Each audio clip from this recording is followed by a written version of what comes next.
The gunshot that echoed through the dusty streets of Redemption Creek silenced every soul in the vicinity, except for the terrified whimper of a heavily pregnant woman being forced up the wooden steps of the makeshift stage. Rose Campbell clutched her swollen belly protectively, her tear-streaked face a portrait of utter desperation, as the merciless afternoon sun beat down upon her trembling form. It was 1876, in the unforgiving Arizona Territory, and Rose found herself in a nightmare she couldn't have imagined even in her darkest moments. Just 3 weeks ago, she had been traveling west on a stagecoach, seeking refuge with a distant aunt after her husband's death had left her alone and with child. Now, she stood before a jeering crowd, her possessions and dignity stripped away by the band of outlaws who had ambushed her stagecoach and dragged her to this lawless mining town. $500, shouted the grizzled outlaw holding her arm in a vise-like grip. 500 for this fine breeding woman. Think of it, boys a ready-made family without the trouble of courtship. Raucous laughter rippled through the crowd of miners, drifters, and desperados. Rose's legs threatened to give way beneath her. The child within her kicked vigorously, as if sensing its mother's distress. Her long auburn hair, once neatly pinned, fell in tangled waves around her shoulders. The blue calico dress she wore, the last remnant of her former life, was stained with dust and tears. 300. Called a voice from the crowd, belonging to a man whose appearance made Rose's blood run cold. 400, shouted another, his eyes gleaming with malice. The outlaw beside her grinned, revealing tobacco-stained teeth. Come now, gentlemen, surely this fine woman is worth more than she'll stand beside me. The voice cut through the cacophony like a knife, deep, steady, and carrying the unmistakable timbre of authority. The crowd parted reluctantly to reveal a tall figure moving toward the stage.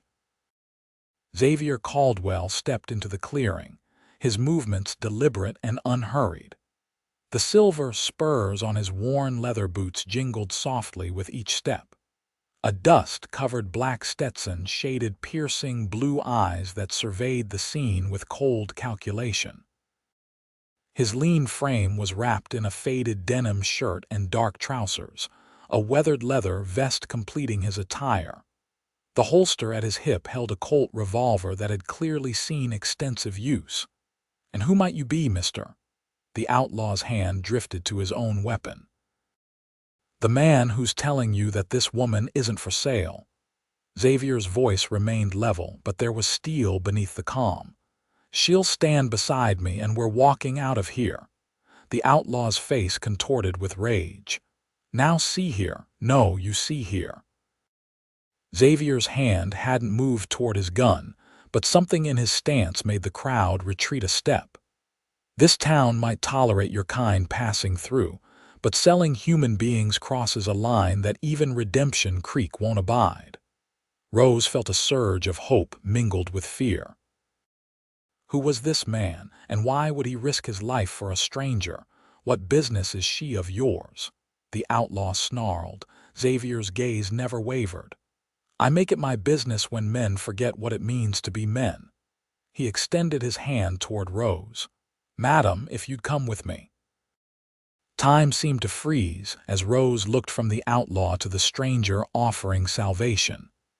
In that moment, she made the choice that would forever alter the course of her life. With a swift movement that belied her condition, she pulled away from her captor and moved toward Xavier.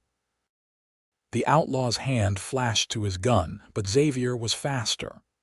In one fluid motion, he drew his Colt, the metallic click of the hammer echoing in the sudden silence. "I wouldn't," Xavier said softly. "Not unless you're keen on meeting your maker today." The outlaw's eyes darted around, seeking support from his companions, but found none willing to challenge the steely-eyed cowboy.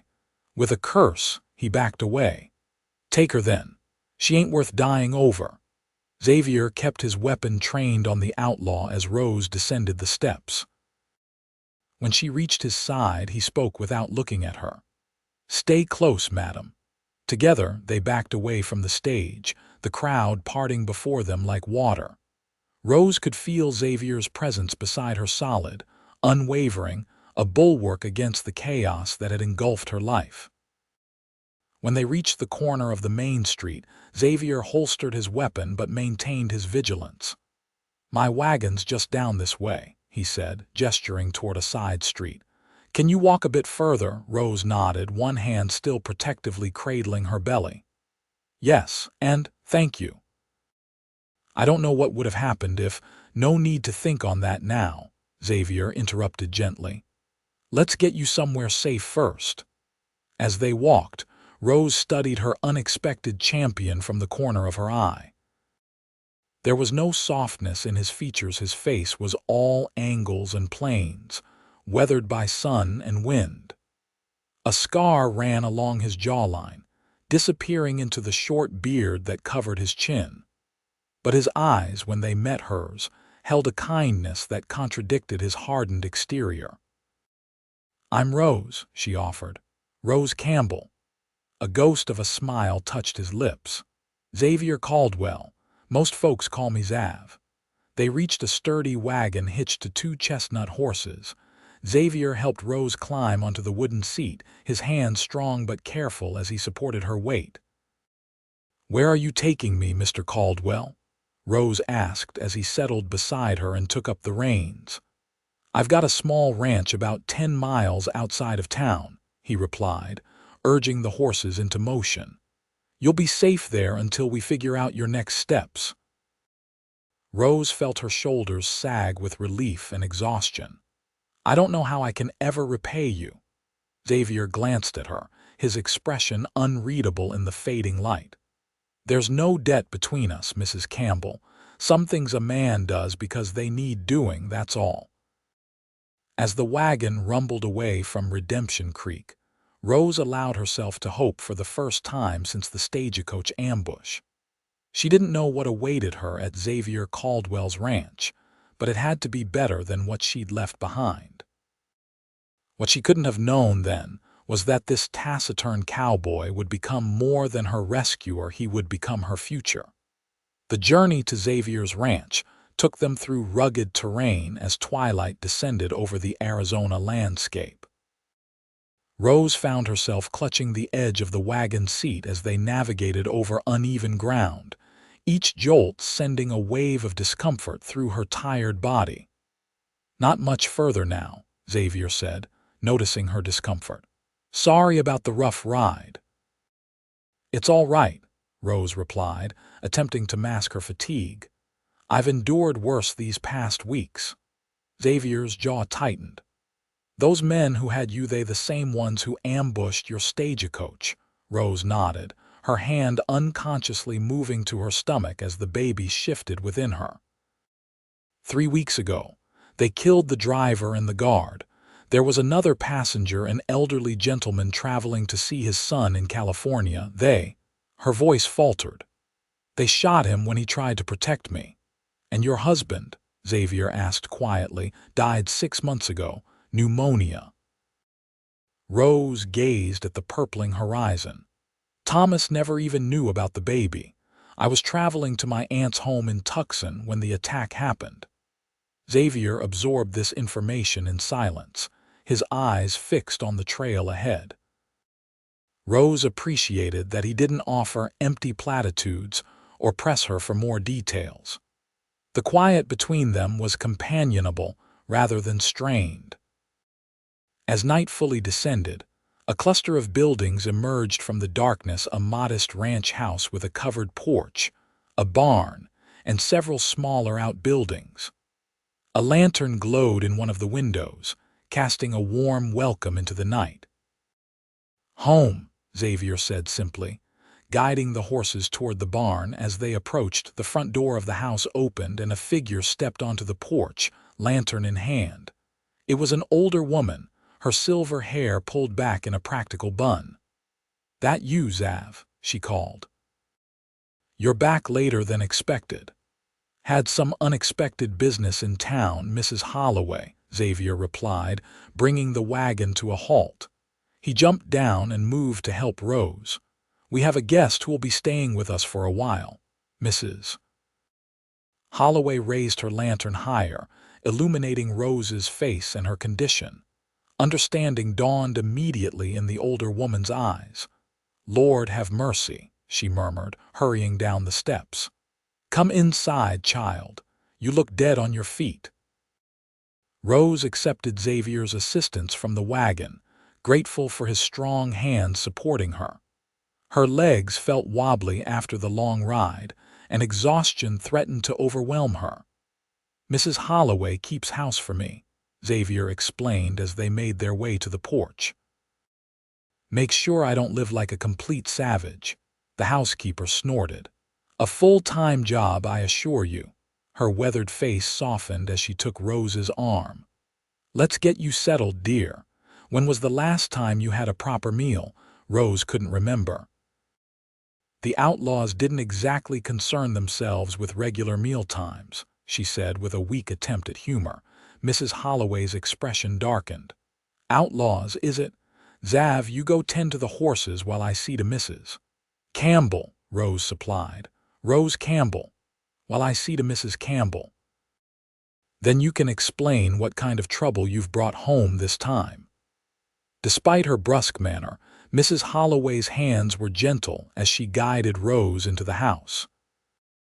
The interior was simple but comfortable, a main room with a stone fireplace, solid wooden furniture, and a few touches that spoke of a woman's influence. Curtains at the windows, a colorful quilt draped over the back of a rocking chair, dried wildflowers in a jar on the mantel. Xav built this place with his own hands, Mrs. Holloway remarked, leading Rose to the rocking chair. 5 years of work, but he's made something good here. Now you sit while I heat up some stew. Rose sank gratefully into the chair, its gentle motion soothing her aching back. I don't want to be a burden, she began. Mrs. Holloway waved away her concern. Nonsense. That boy may act like he prefers solitude, but having someone to help does him good. She busied herself at the stove in the adjoining kitchen area. When are you due, dear? About 6 weeks, the doctor in St. Louis said. Rose's hands cradled her belly, though it feels like it could be tomorrow sometimes. Mrs. Holloway chuckled. First babies often take their time. I've helped bring plenty into this world. You're in good hands here. The door opened, and Xavier entered, removing his hat and hanging it on a peg by the door. In the warm light of the house, Rose could see him more clearly. His hair was a deep brown with hints of copper where the lamplight caught it, and there were lines at the corners of his eyes that spoke of squinting against the sun. Horses are settled, he said, crossing to the washbasin in the corner to clean his hands. Mrs. Holloway, is the small bedroom ready for a guest? Always is, the housekeeper replied, stirring the pot of stew. Though Mrs. Campbell might be more comfortable in your room, Xav. That bed's larger and better for someone in her condition. Xavier nodded without hesitation. Of course. I'll take the small room. No, I couldn't possibly, Rose protested. It's decided, Xavier said, his tone gentle but firm. My mother would haunt me if I didn't offer proper hospitality. There was something in the way he mentioned his mother, a fleeting softness in his expression that made Rose curious about the story behind it. But exhaustion was rapidly overtaking her, and she found herself unable to argue further. Mrs. Holloway served the stew in earthenware bowls, the savory aroma making Rose's stomach growl embarrassingly loud. She hadn't realized how hungry she was until the first spoonful touched her lips. This is wonderful, she said, savoring the tender chunks of beef and vegetables. Eat as much as you like, Mrs. Holloway encouraged. You're feeding too, after all. As they ate, Xavier recounted what had happened in Redemption Creek, his voice matter-of-fact as he described the auction and his intervention. Mrs. Holloway's face grew increasingly stormy as she listened. "Selling a woman like cattle," she muttered. "And in her condition, what's this world coming to?" "The world's always had its share of wickedness," Xavier replied, "but it's got good folk too." He glanced at Rose. "Mrs. Campbell, I was thinking I could ride to Tuxton Day after tomorrow. Let your aunt know where you are. What's her name?" Rose set down her spoon, her appetite suddenly gone. "Margaret Winters, but I'm not sure she'd welcome me now." Xavier's brow furrowed. "Why's that?" "My husband's death left me with considerable debts," Rose explained, her cheeks warming with shame. "I wrote to Aunt Margaret about my situation, and she agreed I could stay with her until after the baby came. But I was carrying all the money I had when the stagecoach was attacked. The outlaws took everything." She twisted her hands in her lap. "I have nothing to offer in return for her hospitality now." A heavy silence settled over the room. Rose kept her eyes downcast, unable to bear the thought of seeing pity in their faces.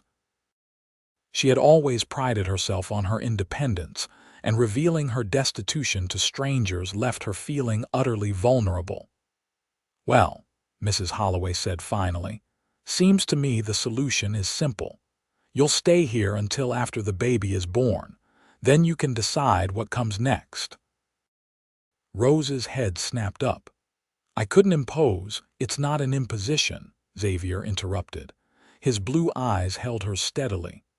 "Mrs. Holloway could use the help around the house, and I've got plenty of space, unless you have somewhere else you'd rather go." The kindness in his offer brought tears to Rose's eyes.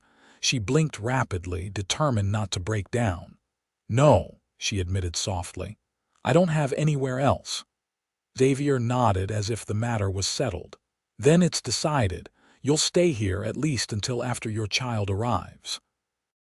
"And I expect you to eat properly and rest," Mrs. Holloway added. "That baby needs a strong mother." Rose looked between them, these strangers who had offered her sanctuary without hesitation. "Thank you," she whispered, her voice thick with emotion. "Both of you. I don't know what I would have done." "No need to think on that," Xavier said, echoing his words from earlier. "What matters is what happens from here forward." As Mrs. Holloway cleared away the dishes, insisting that Rose remain seated, Xavier excused himself to prepare the bedroom. Rose watched him go, his tall frame moving with the easy grace of a man comfortable in his own skin. There was something about Xavier Caldwell that intrigued her, a gentleness that belied his rugged exterior, a sense of honor that had compelled him to step forward when no one else would. For the first time in weeks, Rose felt safe. As she rocked gently in the chair, her hand resting on her rounded belly, she sent up a silent prayer of gratitude for the cowboy who had called out when she needed it most. Little did she know that her presence would awaken something long dormant in Xavier Caldwell's heart, something he had believed was lost forever in the harsh landscape of his past. Dawn broke over the ranch with a palette of pinks and golds, the first rays of sunlight filtering through the curtains of the bedroom where Rose had spent the night. She awoke slowly, momentarily disoriented by the unfamiliar surroundings, the sturdy wooden bed frame, the patchwork quilt covering her, the simple furnishings that spoke of masculine practicality softened by occasional feminine touches. As full consciousness returned, so did the memories of the previous day's events. She pressed a hand to her stomach, feeling the reassuring movement of her child within. "We're safe," she whispered. "We're safe now." The scent of coffee and frying bacon drifted under the door, accompanied by the muted sounds of movement in the main room. Rose pushed herself up, wincing slightly at the stiffness in her back. Her travel-worn dress lay across a chair where she had draped it the night before. Mrs.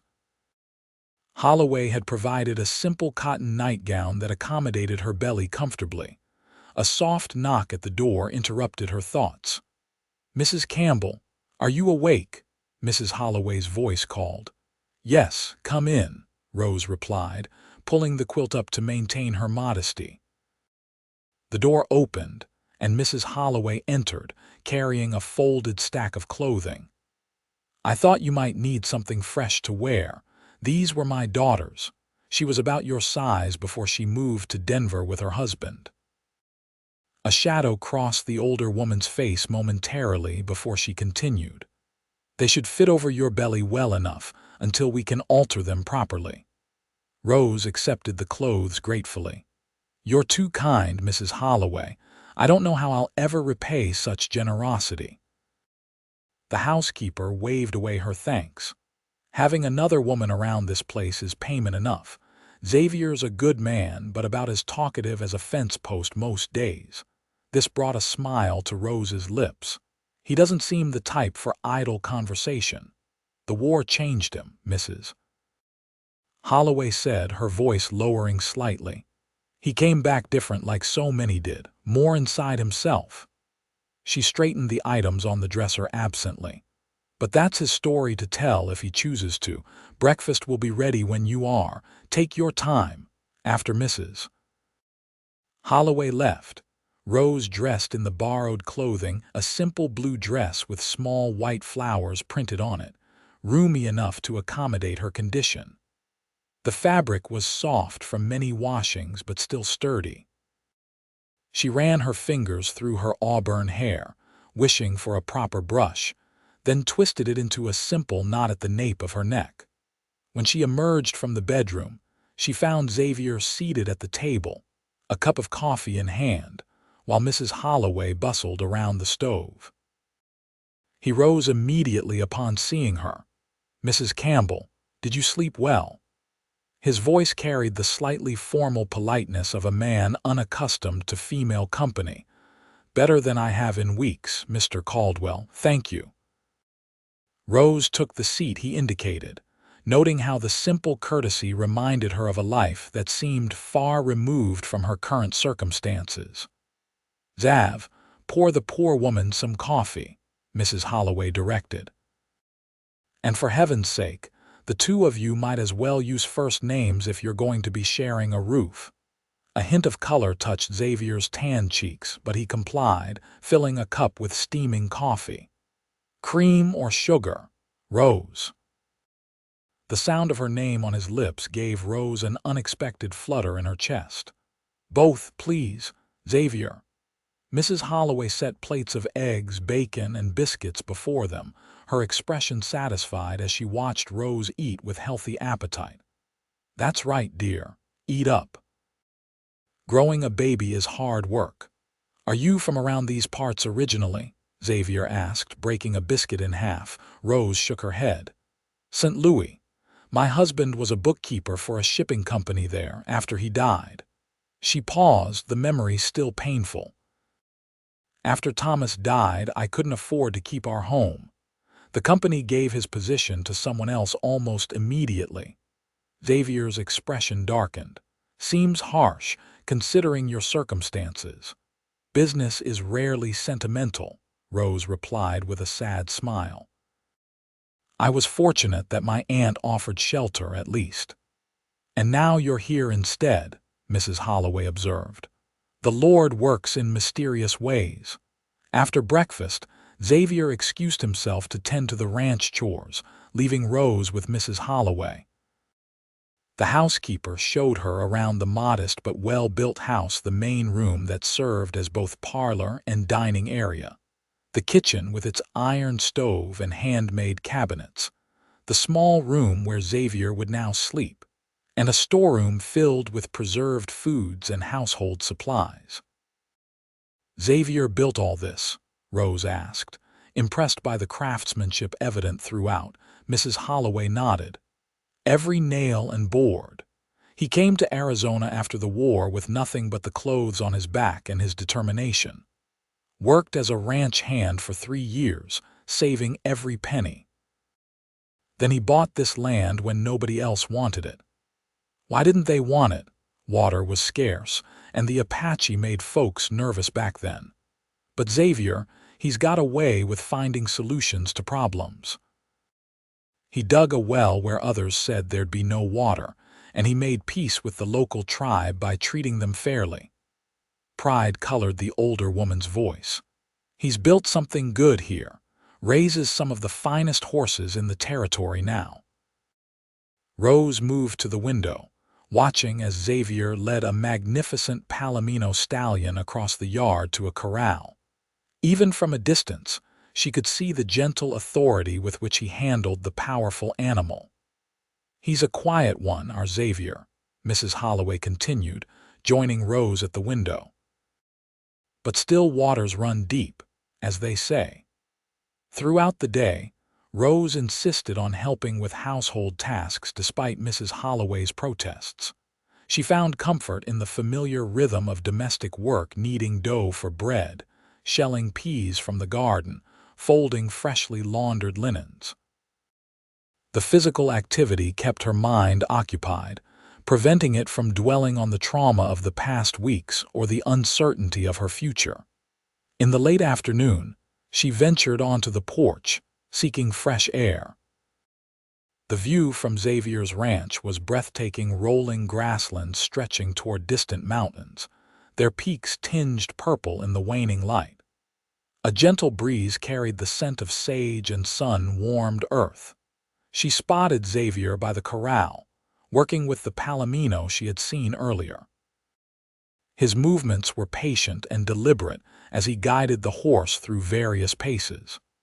There was something mesmerizing about the way man and animal communicated, a wordless understanding built on trust. As if sensing her presence, Xavier glanced toward the house.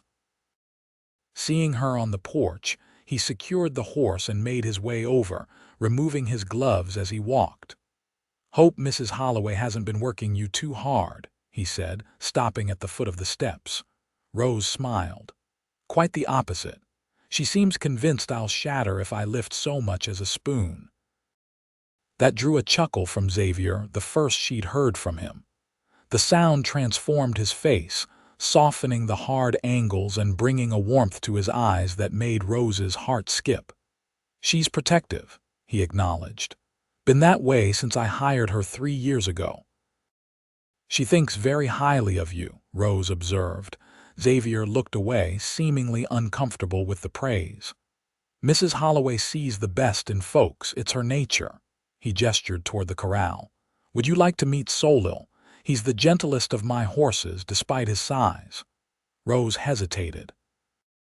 "I've never been around horses much." "No time like the present to learn," Xavier said, offering his hand. "If you're feeling up to it." There was something in his invitation that felt significant, as if he was offering more than just an introduction to his horse. Rose placed her hand in his, allowing him to help her down the steps. His palm was warm and calloused against hers, speaking of years of physical labor. Yet his touch remained gentle, mindful of her condition as he guided her toward the corral. The Palomino watched their approach with intelligent eyes, his golden coat gleaming in the late afternoon sun. "He's beautiful," Rose breathed. "French bloodlines," Xavier explained. "Hence the name means sun in French. The army officer I bought him from had fancy notions." He leaned against the fence, a hint of pride in his expression as he watched the stallion. "He's the foundation of my breeding program. In a few years, Caldwell horses will be known throughout the territory." Rose could hear the passion in his voice, so different from his usual measured tones. "You love what you do," Xavier nodded. "Working with horses makes sense to me. They don't lie, don't pretend to be something they're not. If you treat them with respect, they return it tenfold." "Unlike people," Rose observed softly. Their eyes met, and in that moment, Rose felt a connection, forming a recognition of kindred spirits who had both known disappointment at the hands of others. "Some people," Xavier amended, his gaze holding hers. "Not all." The baby chose that moment to deliver a particularly vigorous kick, causing Rose to gasp and press a hand to her side. Alarm flashed across Xavier's face. "Are you all right? Should I get Mrs. Holloway?" Rose shook her head, smiling through her discomfort. "It's just the baby making its presence known. Would you? Would you like to feel it?" The question surprised them both. It was an intimate offer, perhaps too familiar for their brief acquaintance. Rose was about to retract it when Xavier nodded, a mixture of curiosity and something softer in his expression. With hesitant movements, he placed his hand where Rose indicated on her rounded belly. For a moment, nothing happened.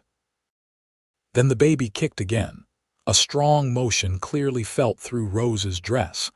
Xavier's eyes widened in wonder, and a smile genuine and unguarded transformed his face. "That's quite a fighter you've got there." "He or she certainly has opinions," Rose agreed, strangely affected by the sight of Xavier's large hand cradling her belly, by the look of amazement on his usually stoic face. He withdrew his hand after a moment, clearing his throat as if embarrassed by his display of emotion. "Thank you for sharing that." A call from the house broke the moment, Mrs. Holloway announcing that supper would be ready soon.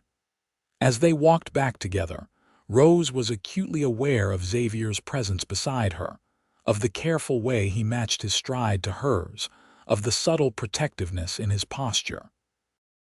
That night, as she lay in Xavier's bed, surrounded by the faint scent of him on the sheets, leather, and soap, and something uniquely him, Rose found herself wondering about the man who had so unexpectedly become her protector. What sorrows lay behind those guarded blue eyes? What had the war done to him, as Mrs. Holloway had hinted? And why did the thought of him make her heart race in a way it hadn't since the early days with Thomas? These questions followed her into sleep, where her dreams were filled with images of a golden horse, a sun-drenched landscape, and a cowboy with eyes the color of the Arizona sky. The next week passed in a rhythm that brought unexpected comfort to Rose. Each morning, she would awaken to the sounds of Xavier moving quietly through the house before dawn, careful not to disturb her rest.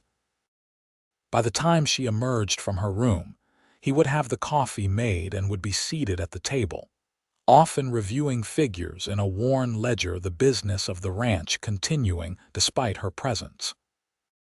Their morning conversations grew less stilted as days passed, evolving from polite inquiries about her comfort to more substantive exchanges. Rose learned that Xavier had served with the Union cavalry during the war, though he offered no details about his experiences. In turn, she shared stories of her childhood in St. Louis, her voice growing animated as she described the bustling city on the Mississippi. During the days, Rose insisted on contributing to the household, despite both Xavier's and Mrs. Holloway's concerns about her condition. She found satisfaction in simple tasks, mending shirts, helping with the cooking, organizing the pantry shelves that had fallen into disarray under the housekeeper's well-intentioned but haphazard system. "You don't need to earn your keep," Xavier told her one afternoon, finding her sorting through a basket of clothing that needed repair. Rose looked up from her work, needle poised mid-stitch. "I know you don't expect it, but I need to do it for myself. I've never been comfortable with idleness." Something like respect flickered in his eyes. "I understand that feeling." In the evenings, after Mrs. Holloway had retired to her small cabin near the main house, Rose and Xavier often sat on the porch, watching the spectacular Arizona sunsets paint the sky in hues of orange, pink, and purple. These quiet moments became precious to Rose, a time when the barriers between them seemed to lower slightly, allowing glimpses of the man beneath the reserved exterior. On the 10th day of her stay, Rose was in the kitchen preparing a batch of biscuits when a sharp pain lanced through her abdomen. She gasped, gripping the edge of the table as the sensation intensified before gradually subsiding. Mrs. Holloway was at her side immediately. "What is it, child?" "The baby," Rose nodded, trying to control her breathing, Just a pain. It's past now. The housekeeper's experienced eyes narrowed. How long have you been having these pains? Just since this morning, Rose admitted. They come and go. I thought they were just the practice contractions the midwife in St. Louis mentioned. Mrs. Holloway pressed a hand to Rose's forehead. You're a bit warm. I think you should lie down just to be safe. You're still weeks away from your time. Fear flickered through Rose. Do you think something's wrong? Probably not, Mrs. Holloway said soothingly, but no sense taking chances. I've delivered enough babies to know that rest is the best medicine when the body sends warnings. Rose allowed herself to be led back to the bedroom, where Mrs. Holloway helped her change into a nightgown before tucking her under the quilt. I'll bring you some tea with honey. It'll help you rest. Left alone, Rose placed protective hands over her belly, whispering reassurances to her unborn child. The pain had frightened her more than she wanted to admit, bringing home the vulnerability of her situation. What if something went wrong? She was miles from the nearest town with no doctor available. A soft knock at the door interrupted her anxious thoughts.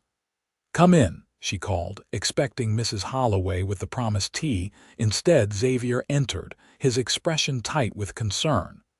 Mrs. Holloway told me you're not feeling well.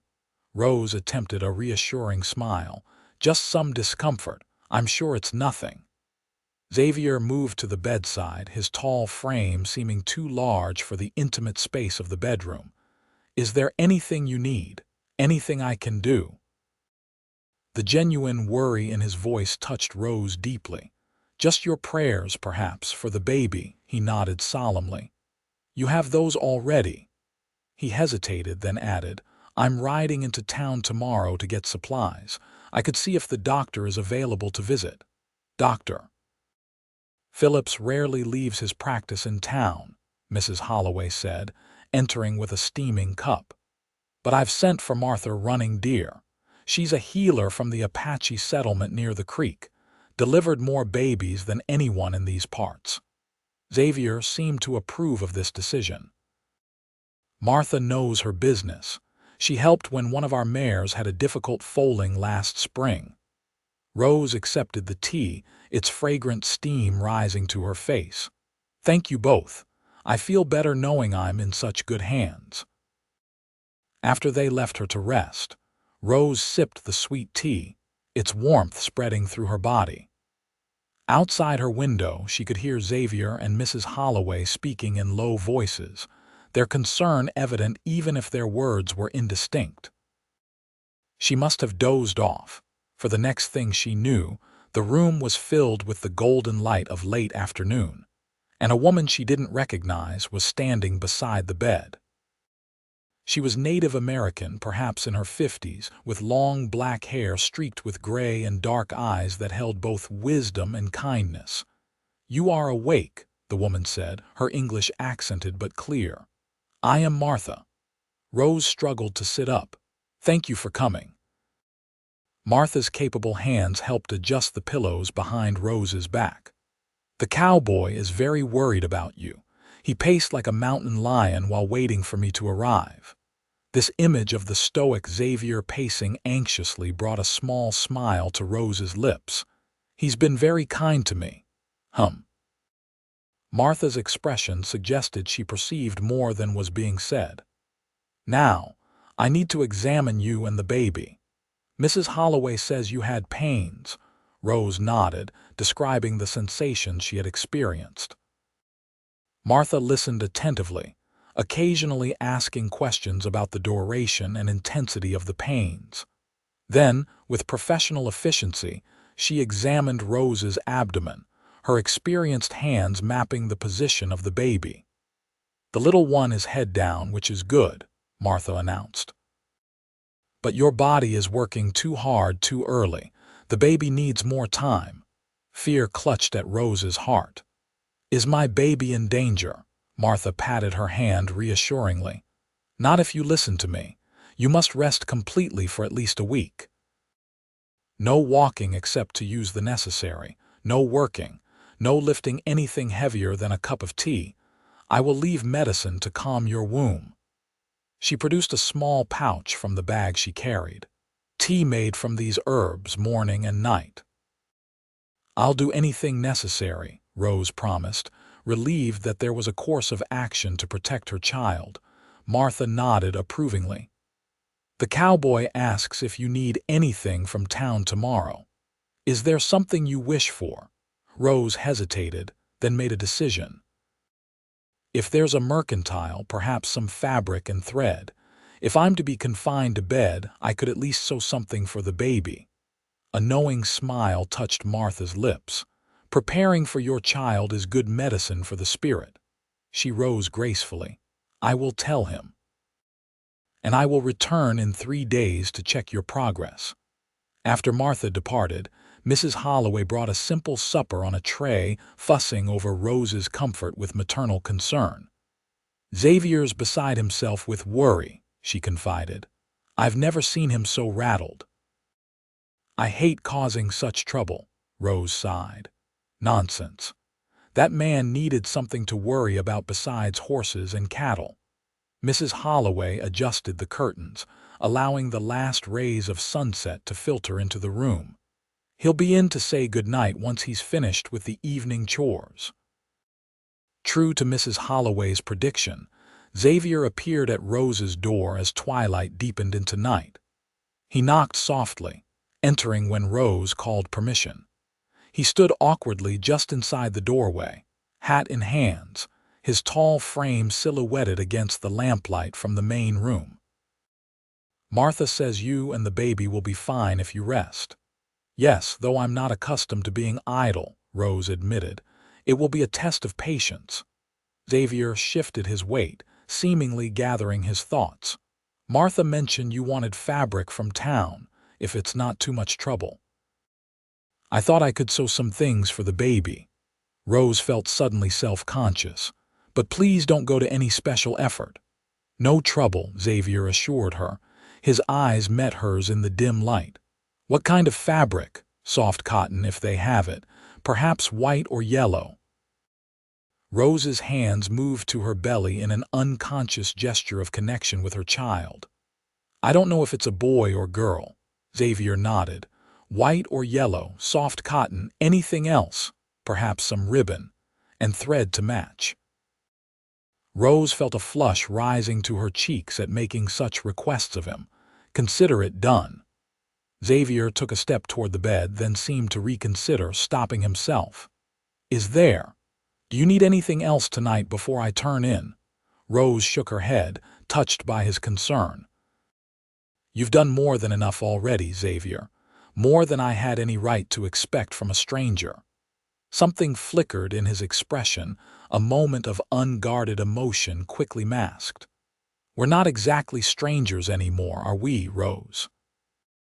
The way he said her name soft, almost reverent, sent a warmth through her that had nothing to do with the blankets covering her. "No, I suppose we're not." Xavier nodded, seemingly satisfied with this acknowledgement. "Rest well, then. I'll be back tomorrow evening."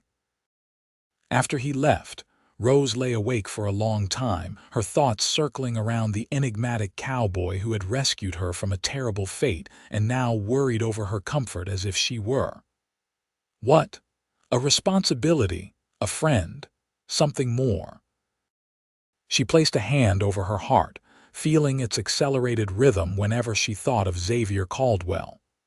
It was too soon after Thomas's death, too uncertain a time in her life to be developing feelings for anyone, let alone a man she had known for less than 2 weeks.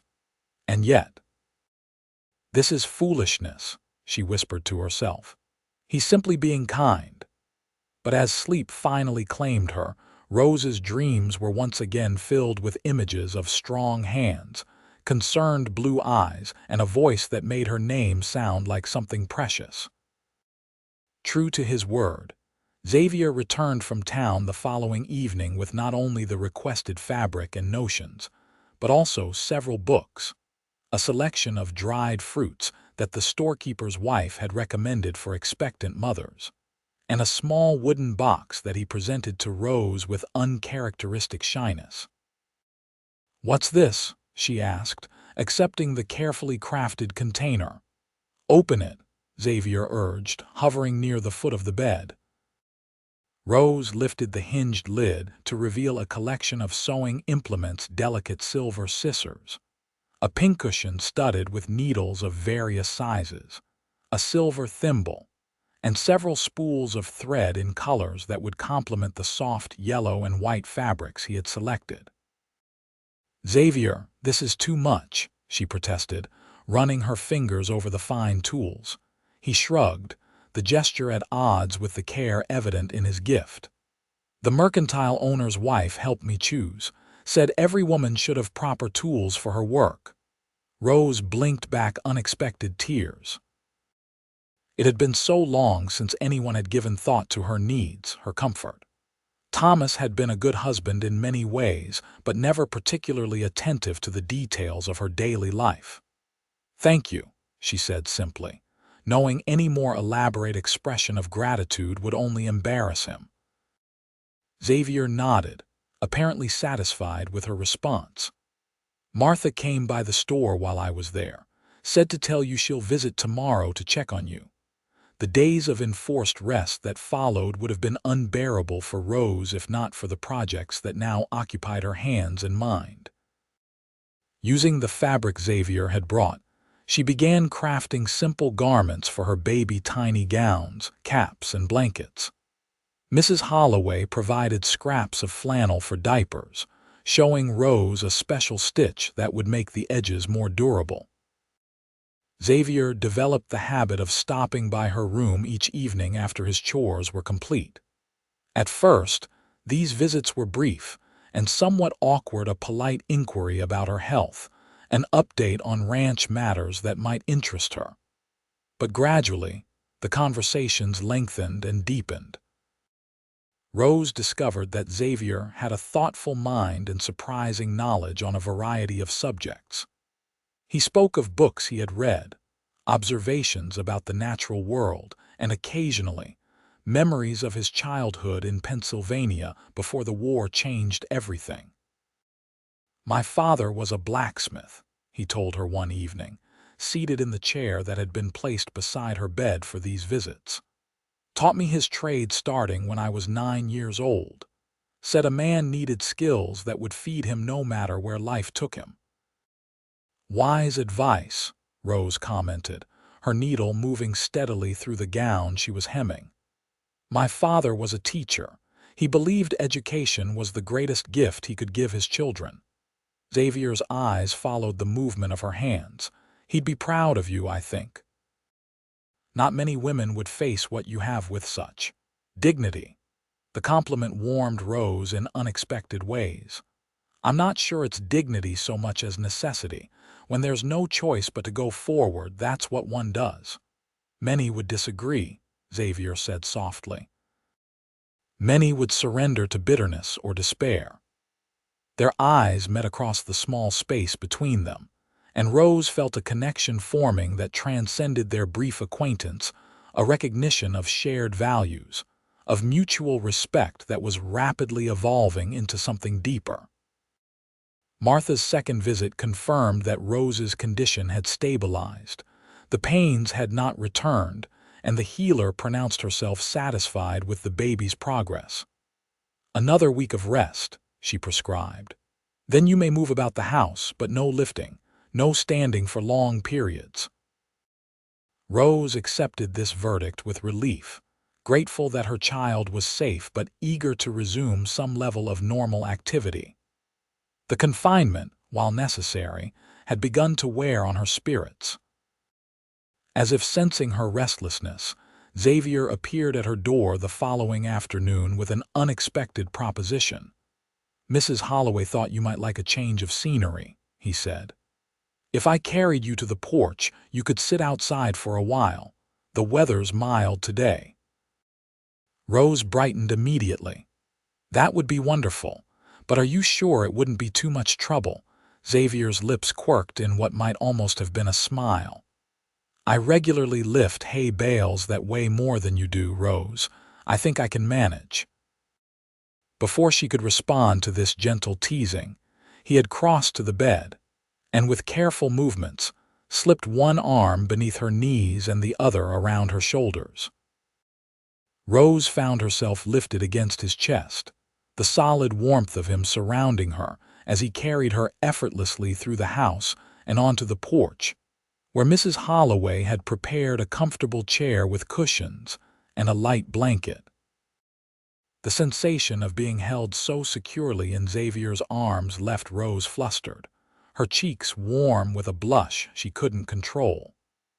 His nearness, the clean scent of his shirt, the steady beat of his heart against her shoulder all combined to create an intimacy that was both alarming and exhilarating. "Comfortable?" he asked as he settled her in the chair, seeming unaware of her inner turmoil. "Yes, thank you," Rose managed, adjusting the blanket over her lap more to occupy her hands than from any chill. Mrs. Holloway appeared with a tray bearing lemonade and slices of apple cake. "Some refreshment for our invalid," she announced cheerfully. "Xavier, don't you have those new accounts to review? Bring them out here where the light is better." It was a transparent attempt to provide them with companionship while maintaining propriety, but Rose was grateful for the housekeeper's thoughtfulness. The prospect of spending the afternoon in Xavier's company, enjoying the fresh air and beautiful vistas of his ranch, lifted her spirits immensely. Xavier returned with his ledger and a stack of correspondence, settling into a chair near Rose but not so close as to raise eyebrows. As he worked through his papers, occasionally sharing details about the horse trading business with Rose, she marveled at how comfortable their silence had become, how easily they had fallen into a rhythm that felt almost domestic. The realization sent a jolt of both pleasure and apprehension through her. What place did such feelings have in her current circumstances? Her future remained uncertain, her child fatherless, her resources non-existent. And Xavier, for all his kindness, had made no indication that he viewed her as anything other than a woman in need of assistance. And yet, as the afternoon light gilded his profile while he bent over his figures, Rose found herself imagining a different future than the one she had resigned herself to, one where the comfort and security she had found at this remote ranch might become permanent, where the man beside her might become more than a benefactor. Such thoughts were dangerous, she knew. They led to hopes that might never be fulfilled, to disappointments that her heart, already battered by loss and hardship, might not withstand. But as Xavier looked up and caught her watching him, the smile that briefly illuminated his features made such caution difficult to maintain. "Penny for your thoughts?" he asked. Rose shook her head, unwilling to reveal the true nature of her musings. "I was just thinking how peaceful it is here. How far removed from the troubles of the wider world." Xavier's expression turned contemplative. "That's part of why I chose this place. After the war, I couldn't abide crowds or noise, needed somewhere I could hear myself think again." "And did you find what you were looking for?" He considered her question with the seriousness it deserved. "Parts of it. Found purpose in the work, satisfaction in building something lasting." His eyes met hers, unexpectedly vulnerable, still working on the rest. The honesty in his admission resonated with Rose's own journey. "I think that's all any of us can do. Keep working toward wholeness, even when the path isn't clear." Something shifted in Xavier's gaze, a recognition, perhaps, that she understood him in ways others might not. For a breathless moment, Rose thought he might say more, might give voice to whatever was building between them. Instead, he nodded and returned to his ledger. But the quality of the silence that followed had changed, charged now with unspoken possibilities, with questions that neither of them was quite ready to ask. As the sun began its descent toward the horizon, painting the landscape in amber and gold. Rose found herself storing away this moment in her memory, a perfect afternoon that, regardless of what the future held, would remain a testament to the unexpected grace that had entered her life in the form of a taciturn cowboy with gentle hands and guarded eyes. What neither of them could have known was that the peaceful interlude they were enjoying would soon be shattered by the return of dangers Rose had hoped were left behind in Redemption Creek, dangers that would force both her and Xavier to confront their deepest fears and most closely held secrets. The improvement in Rose's condition continued steadily over the following days.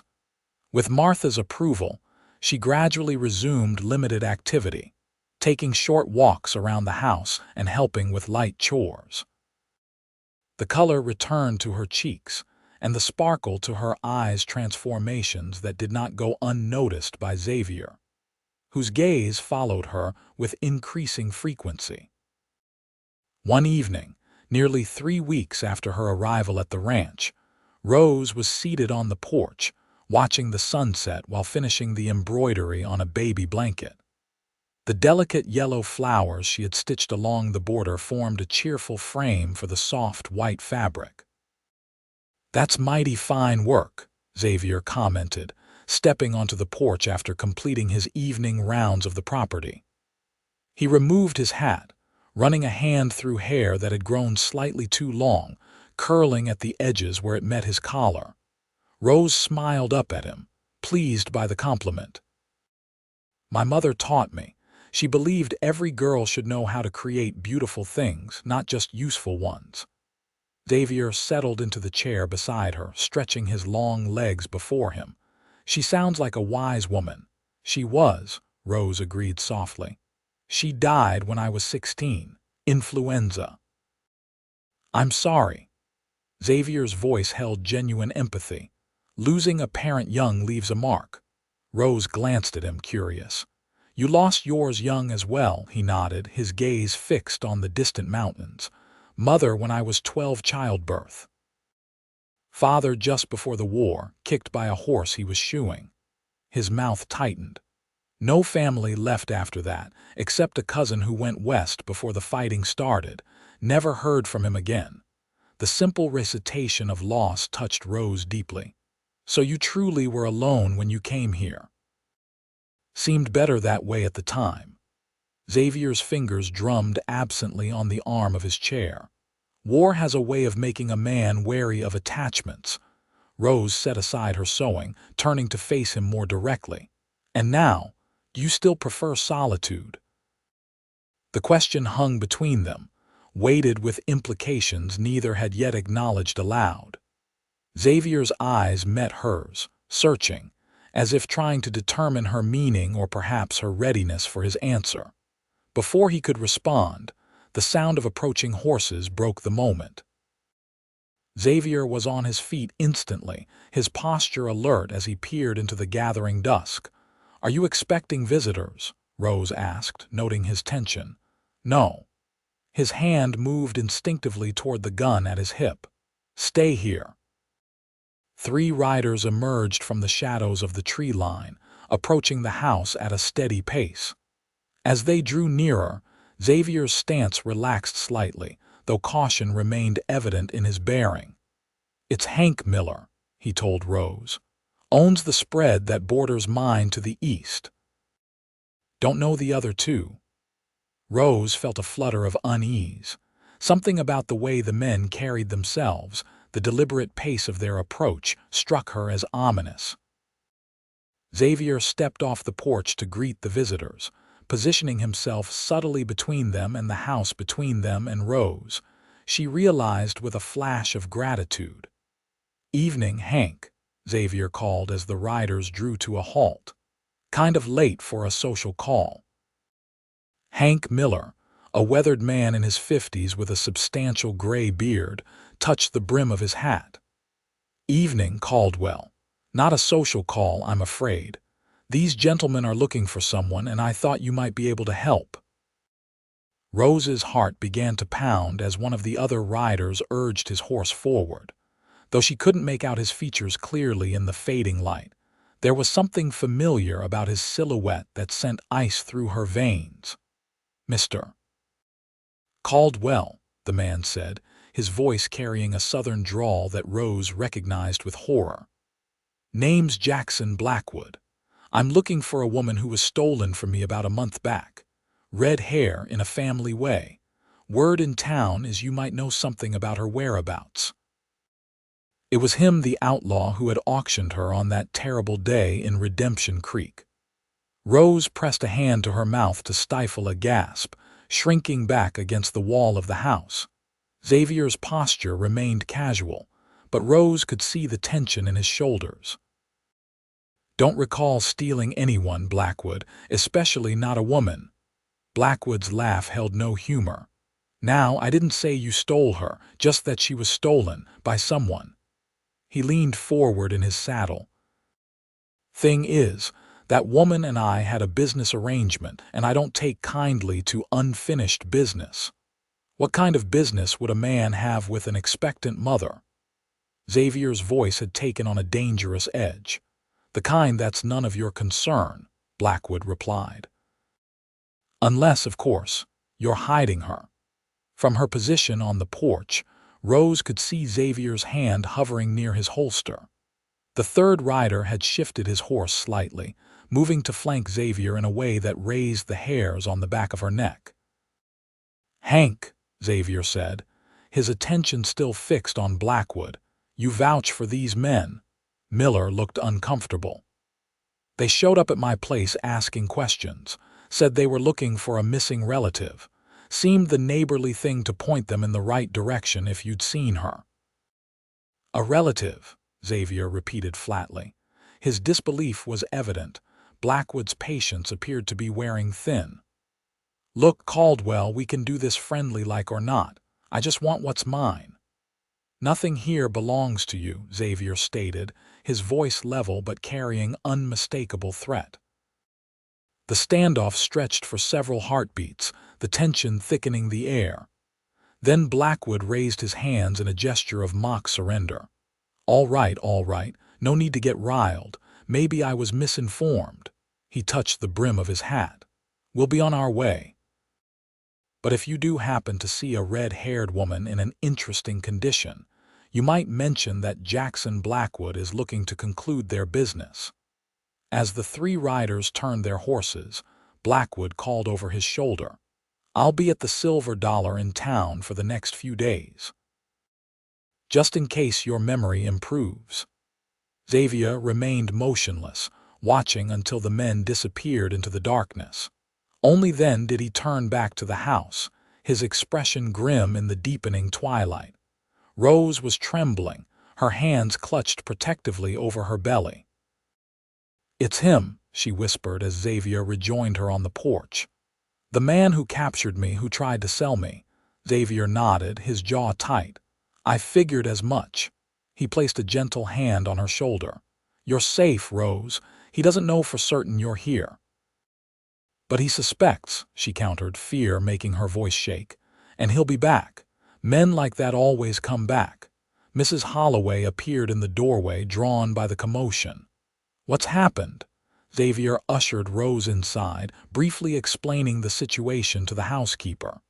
"Mrs. Holloway's face darkened with each word. "Those vermin," she spat.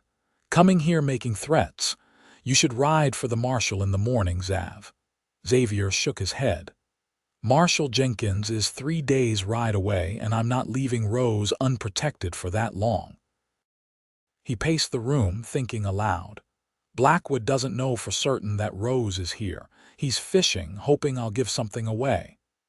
"But he'll be watching the ranch now," Rose said, sinking into a chair as the implications became clear. "And I can't stay hidden forever. The baby." "We'll figure this out," Xavier assured her, though concern shadowed his features. "For tonight, we'll take precautions. Mrs. Holloway, would you be comfortable staying in the house rather than your cabin?" The housekeeper nodded firmly. "Of course. I'll make up a pallet in the storeroom." "No need for that. You take my room. I'll keep watch from the main room tonight." As Mrs. Holloway bustled off to collect her necessities from her cabin, Xavier turned to Rose. His expression had softened, but determination burned in his eyes. "I won't let him near you," he promised quietly. "Whatever it takes." Rose reached for his hand, needing the connection, the reassurance of his strength. "I'm so sorry to bring this trouble to your door." Xavier's fingers closed around hers, warm and steady. "The trouble isn't of your making, Rose, it's his." He hesitated, then added, "And I'm not sorry you're here. Not for a moment." The unexpected admission hung in the air between them, freighted with meaning that transcended their current danger. Rose felt her heart leap in response, even as fear for their safety tempered her joy at his words. "What will we do?" she asked, her voice barely above a whisper. Xavier's thumb traced a gentle pattern on the back of her hand. "Tonight we rest and prepare. Tomorrow we'll make plans." His eyes held hers, intense and unwavering. "I promise you this, Rose Campbell, that man will never lay a hand on you or your child. Not while I draw breath." The fierce protectiveness in his voice, the absolute certainty of his promise, wrapped around Rose like a shield. Despite the danger lurking beyond the walls of the ranch house, she felt safer than she had in months, not just because of Xavier's skill with a gun or his evident determination, but because of the emotion that lay beneath his words, an emotion neither of them had yet named but which grew stronger with each passing day. As they sat together in the lamplight, hands still joined, Rose realized that Blackwood's appearance had done more than threaten her safety. It had accelerated the inevitable reckoning with feelings that could no longer be denied or deferred. Whatever the coming days might bring, one thing had become clear. What had begun as sanctuary had become something far more profound, something worth fighting for, worth risking everything to protect. Dawn arrived with an uneasy stillness. Xavier, who had spent the night in a chair positioned to monitor both the front door and the bedroom where Rose slept, rose stiffly as the first gray light filtered through the curtains. He had slept little, his mind working through options, contingencies, scenarios all centered on keeping Rose and her unborn child safe from Blackwood and his men. Mrs. Holloway emerged from the small bedroom, her silver hair neatly pinned despite the early hour. One look at Xavier's face told her all she needed to know about the night's vigil. "You need coffee," she stated, heading for the kitchen. "And a plan." Xavier nodded, grateful for her practicality. "I've been thinking about that. Rose can't stay here. It's the first place they'll look if they decide to come back in force." "Where, then?" Mrs. Holloway asked, measuring coffee grounds into the pot. "She's in no condition for hard travel." Before Xavier could respond, Rose appeared in the doorway of the main bedroom, her hair loose around her shoulders, her face pale but determined. "I should leave," she said without preamble. "Go somewhere Blackwood won't think to look for me." Xavier shook his head firmly. "You're not going anywhere alone, Rose, not with Blackwood in the territory." "I won't put you in danger," she insisted. "This is my problem, no." Xavier's voice was gentle but resolute. "It became our problem the moment I brought you here, and I don't abandon my responsibilities." Mrs. Holloway snorted softly. "Responsibilities, is it? Is that what we're calling it now?" A flush rose to Xavier's cheeks, but he continued. "I have a friend, Samuel Two Rivers. He was a scout for my unit during the war. Lives with his people in the hills about a day's ride from here. They're peaceful, keep to themselves.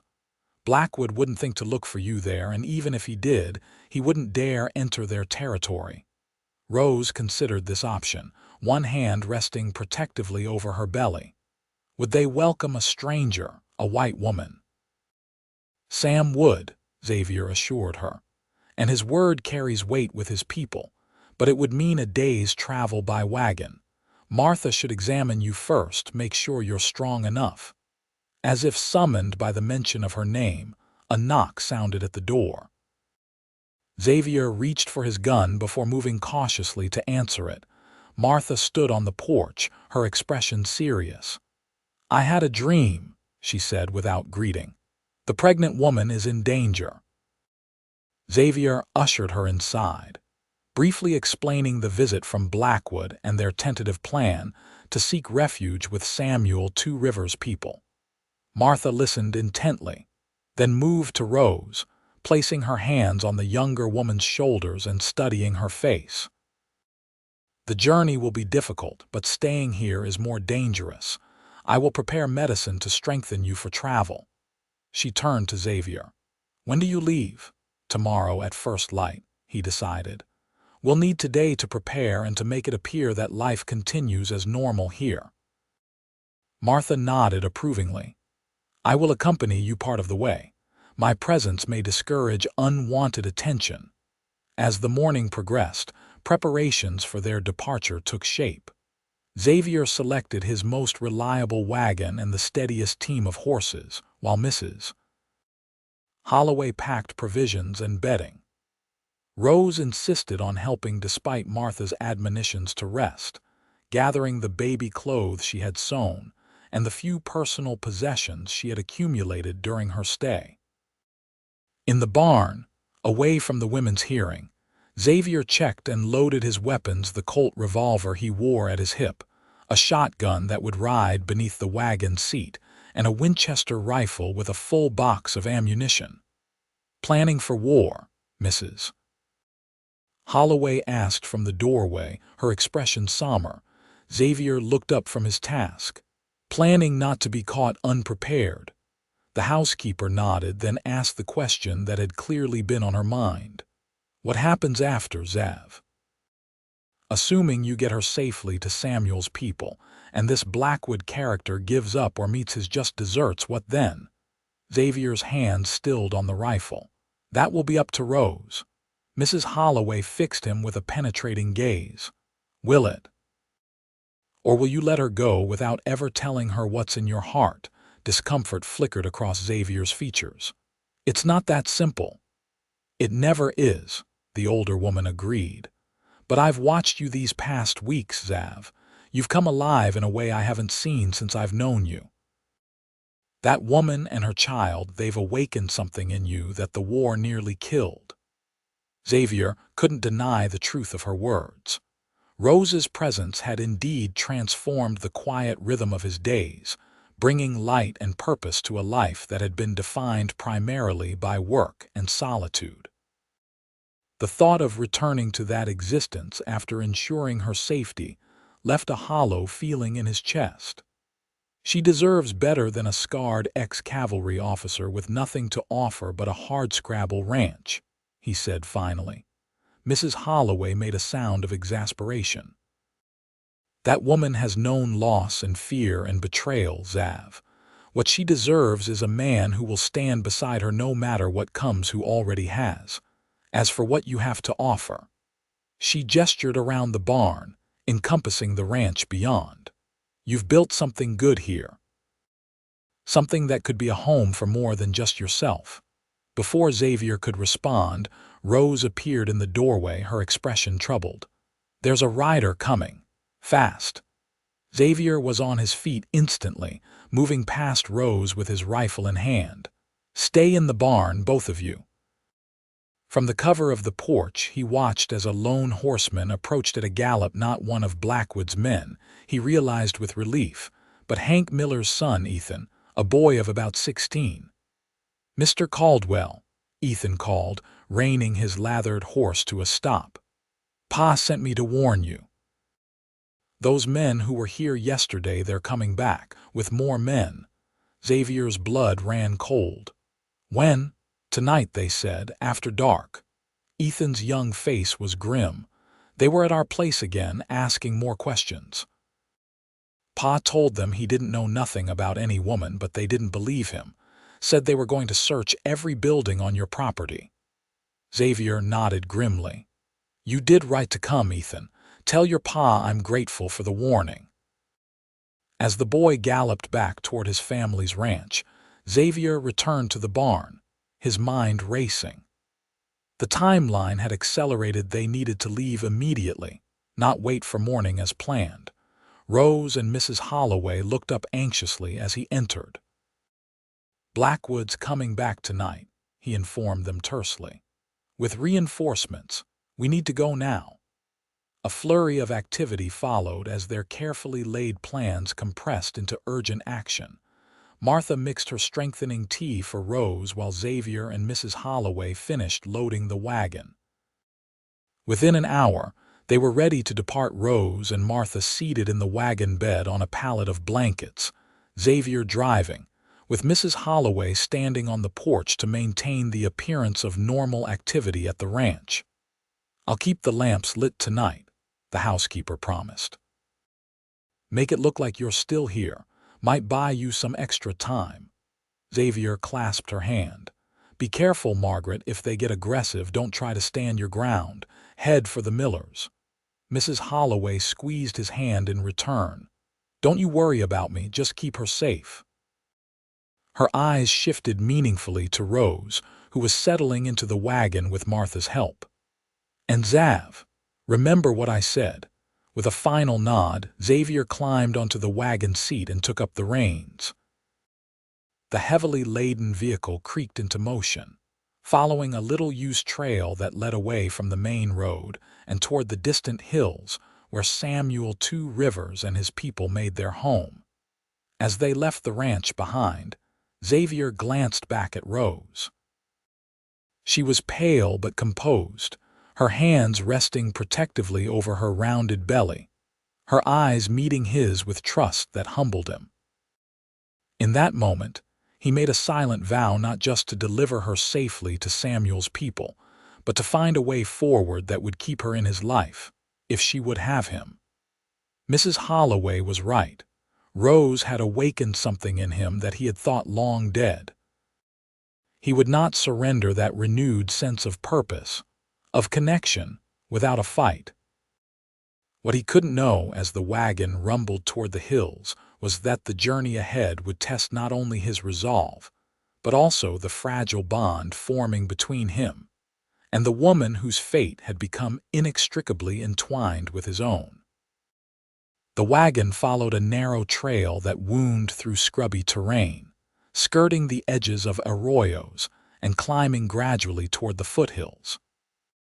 Xavier set a pace that balanced the need for haste with concern for Rose's comfort, each jolt of the wagon over rough ground causing him to wince in sympathy.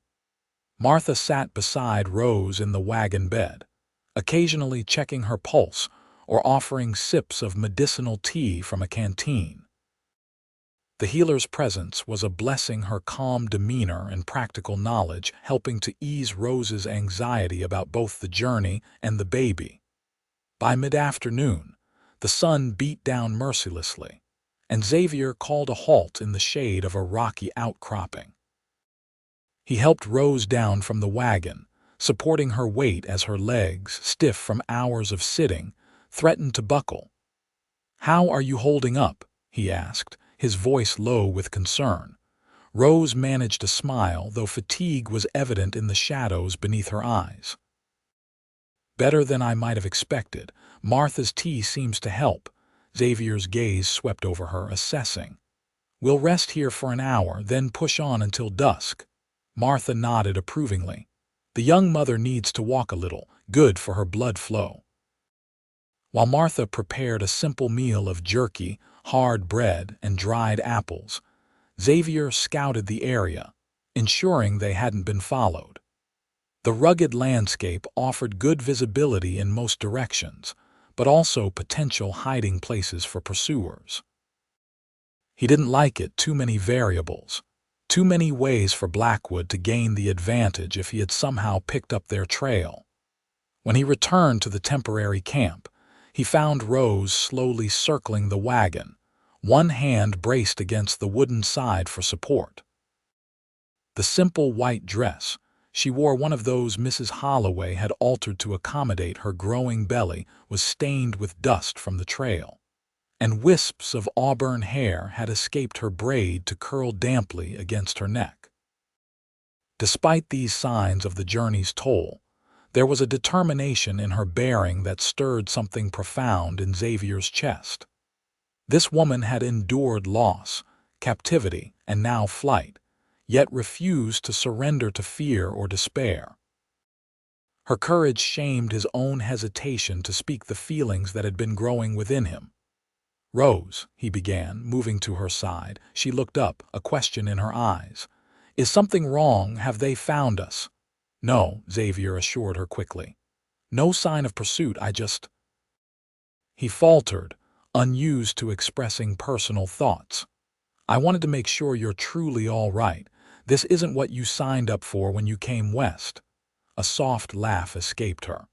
"I don't think any of us gets to choose our challenges, Xavier, only how we face them."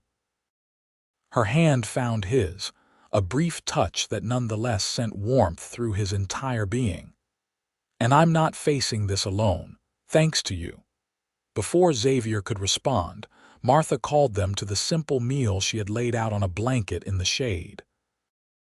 As they ate, she shared stories of her people's traditions, speaking of the sacred nature of childbirth and the special status accorded to expectant mothers in her culture. "A woman carrying new life walks with one foot in this world, one in the spirit world," she explained. "She is a bridge between what is and what will be." Rose listened attentively, one hand absently cradling her belly as the baby shifted within. "That's a beautiful way to think of it. Among my people, pregnancy is often treated as an illness or weakness." Martha snorted dismissively. "White men's foolishness. Nothing stronger than a woman bringing forth life." Xavier, observing the exchange, found himself imagining a future where Rose's child, perhaps children, might grow up learning from both cultures, taking the best from each. It was a vision both alluring and frightening in its vulnerability, in the many ways it could be destroyed. After their brief rest, they continued the journey, the terrain growing more challenging as they ascended into the foothills. Xavier pushed the horses as much as he dared, acutely aware of the fading daylight and the distance still to cover before they reached the relative safety of Samuel's settlement. The sun was low on the horizon when disaster struck. The wagon wheel hit a deep rut, and with a sickening crack, the axle split. The vehicle lurched violently, then tilted to one side, coming to an abrupt halt that nearly threw Rose and Martha from the wagon bed.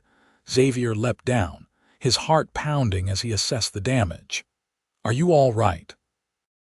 he called to the women. Rose nodded shakily, while Martha was already moving to examine the broken axle. "Cannot be fixed here," the healer pronounced after a moment. "Need tools, new wood." Xavier ran a hand through his hair, calculating rapidly.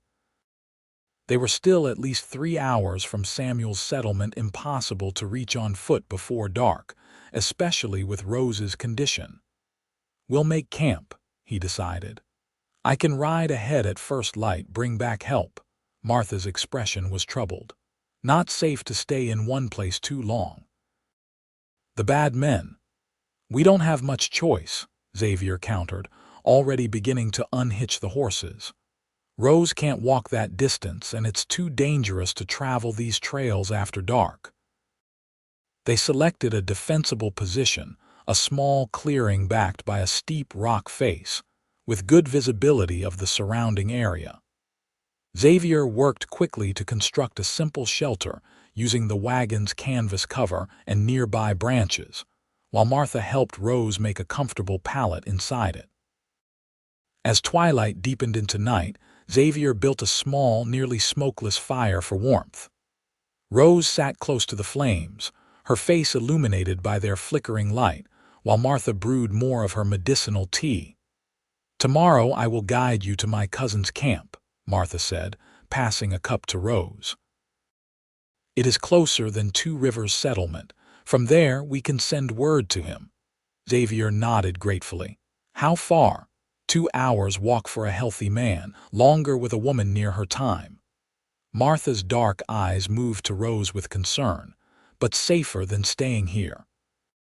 After they had eaten a sparse meal from their provisions, Martha retired to the shelter, leaving Xavier and Rose alone by the fire. Xavier had positioned himself so that he could observe the approaches to their camp, while still conversing with Rose in low tones. "I'm sorry about the wagon," Rose said, drawing the blanket Martha had provided more closely around her shoulders. "Another delay I've caused you." Xavier shook his head. "Not your doing. These things happen on the trail." He checked his revolver, a habitual gesture that had become more purposeful since Blackwood's appearance. "We'll reach Samuel's people tomorrow, one way or another." Rose was silent for a moment, her gaze fixed on the dancing flames. "And then?" she asked finally, her voice so soft he almost didn't hear it. "And then you'll be safe," Xavier replied, though he understood that wasn't really what she was asking. "That's not what I meant." Rose looked up, meeting his eyes across the fire. "After I'm safe, after the baby comes, what then, Xavier?" The directness of her question caught him off guard. In the firelight, her features were softly outlined, her eyes reflecting both the flames and an emotion he dared not name. "That would depend," he said carefully, "on what you want." "What if what I want seems impossible?" Rose's hands twisted in her lap. "What if what I want is a home, security for my child, and—" She hesitated, then continued with quiet courage, "and a man who looks at me the way you sometimes do when you think I don't notice." Xavier's heart hammered against his ribs. He had thought himself more guarded, had believed his growing feelings safely concealed behind his habitual reserve.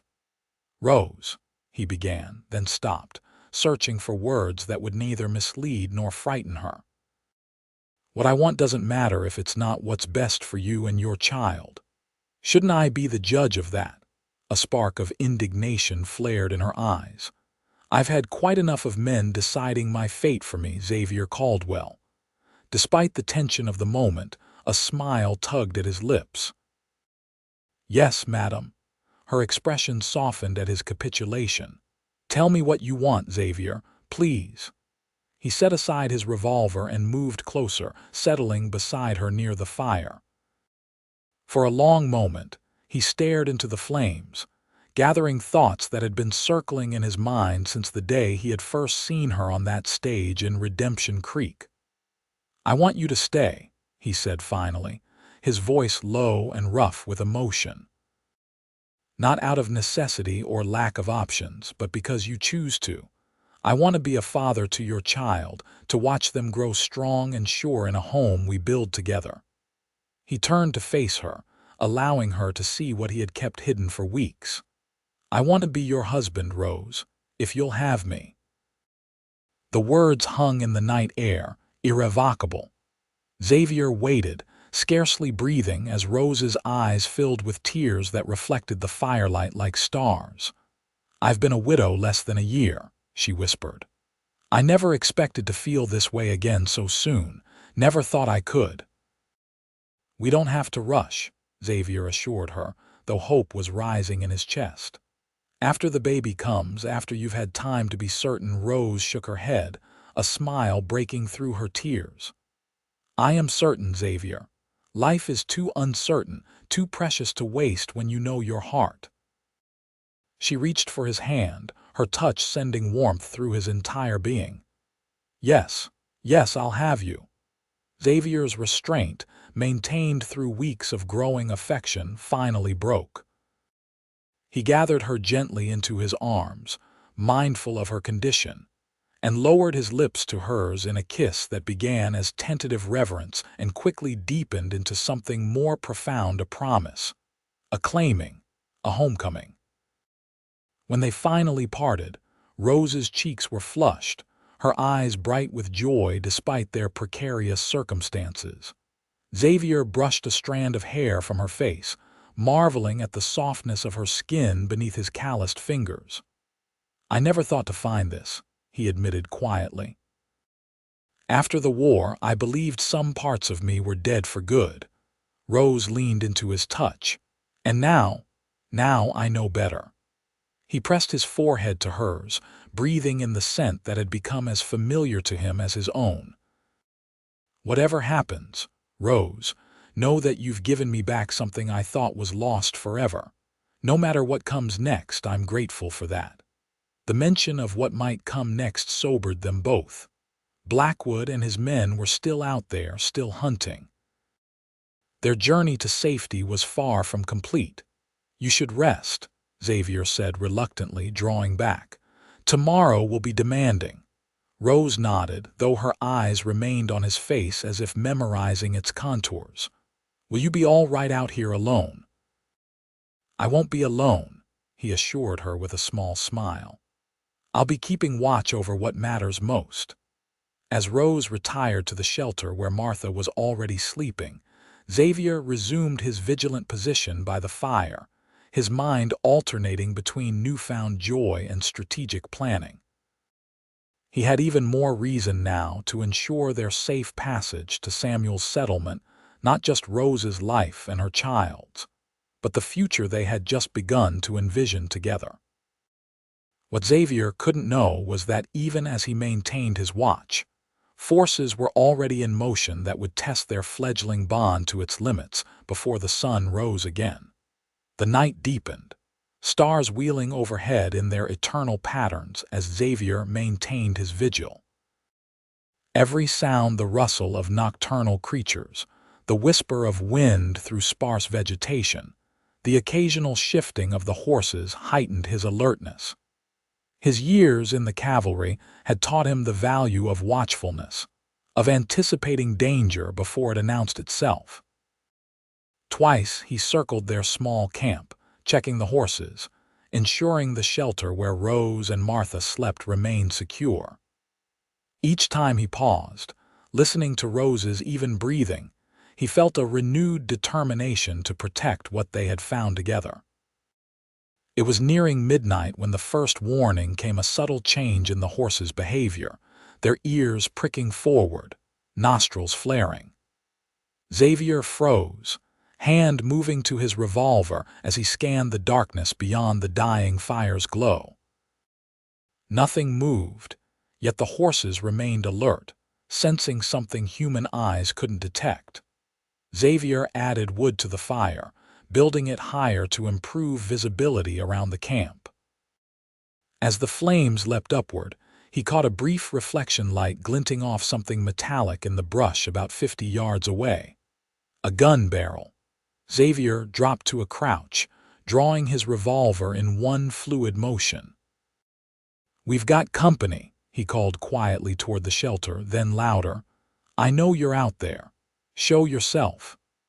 Silence stretched for several heartbeats, then a voice emerged from the darkness, familiar, drawling, setting Xavier's teeth on edge. "Well now, Caldwell, that's mighty hospitable of you." Jackson Blackwood stepped into the firelight, rifle held casually across his chest. "Seems we've been playing a game of cat and mouse, you and I." Xavier remained in his defensive position, eyes darting to locate Blackwood's companions. There would be more men like Blackwood never traveled alone when expecting trouble. "This isn't a game," Xavier replied evenly. "And you're trespassing on Apache hunting grounds. Dangerous place for a man who doesn't know the territory." Blackwood smiled, revealing tobacco-stained teeth. "Funny thing about danger, it has a way of finding those who steal what belongs to others." His gaze flicked to the shelter. "Like women who have been paid for." Rage surged through Xavier, but he kept his voice level. "The woman doesn't belong to you or anyone else, Blackwood. She's not property to be bought and sold. That's where you're wrong." Blackwood took a step closer, his rifle still held in a deceptively casual grip. "I invested good money in capturing her, feeding her, keeping her alive. I'm just looking for a return on my investment." Xavier heard movement behind him, Rose emerging from the shelter despite his warning. He wanted to tell her to stay hidden, but couldn't risk taking his attention from Blackwood. "There he is," Rose's voice rang out, steady despite the fear Xavier could hear beneath it. "The man who murdered innocent people and tried to sell me like cattle." Blackwood's gaze shifted to her, a smile spreading across his face. "Well, well, if it isn't the little mother-to-be, you've led us on quite a chase, darling." "I'm not your darling," Rose replied coldly. "And I'm not going anywhere with you." Martha appeared beside Rose, her weathered face impassive as she surveyed the scene. Xavier felt a surge of gratitude for the healer's presence, another pair of eyes, another potential ally in what was rapidly becoming a desperate situation. "Now see, that's where you're wrong," Blackwood drawled. "Boys, why don't you come on out and show these folks we mean business?" From the darkness beyond the fire's reach, 3 more men emerged, rough-looking characters with the hard eyes and weather-beaten faces of men who lived outside the law. Each carried a weapon, and each positioned himself to cover a different angle of approach to the camp. Xavier's mind raced, calculating odds, identifying potential cover, mapping escape routes. It didn't look good. Even if he could take down Blackwood, the crossfire from the others would make escape nearly impossible, especially with Rose's limited mobility. "What do you want, Blackwood?" Xavier asked, playing for time. "Money. Is that it?" the outlaw pretended to consider. "Well now, originally I was just looking to reclaim my property." His eyes slid to Rose again, lingering on her pregnant form in a way that made Xavier's hand tighten on his revolver. "But seeing as how you've put me to considerable trouble, I'm thinking compensation might be in order too." "I have money at my ranch," Xavier offered, knowing Blackwood would likely accept then kill them anyway. $1,000 in gold. It's yours if you leave the woman alone." Blackwood's eyebrows rose in mock surprise. $1,000 for a woman you barely know. My, she must be something special indeed." He stepped closer, firelight casting sinister shadows across his features. "But I'm afraid I'll need some assurance while we negotiate this transaction." Before Xavier could respond, Blackwood raised his voice. "Illy, why don't you bring our insurance policy forward?"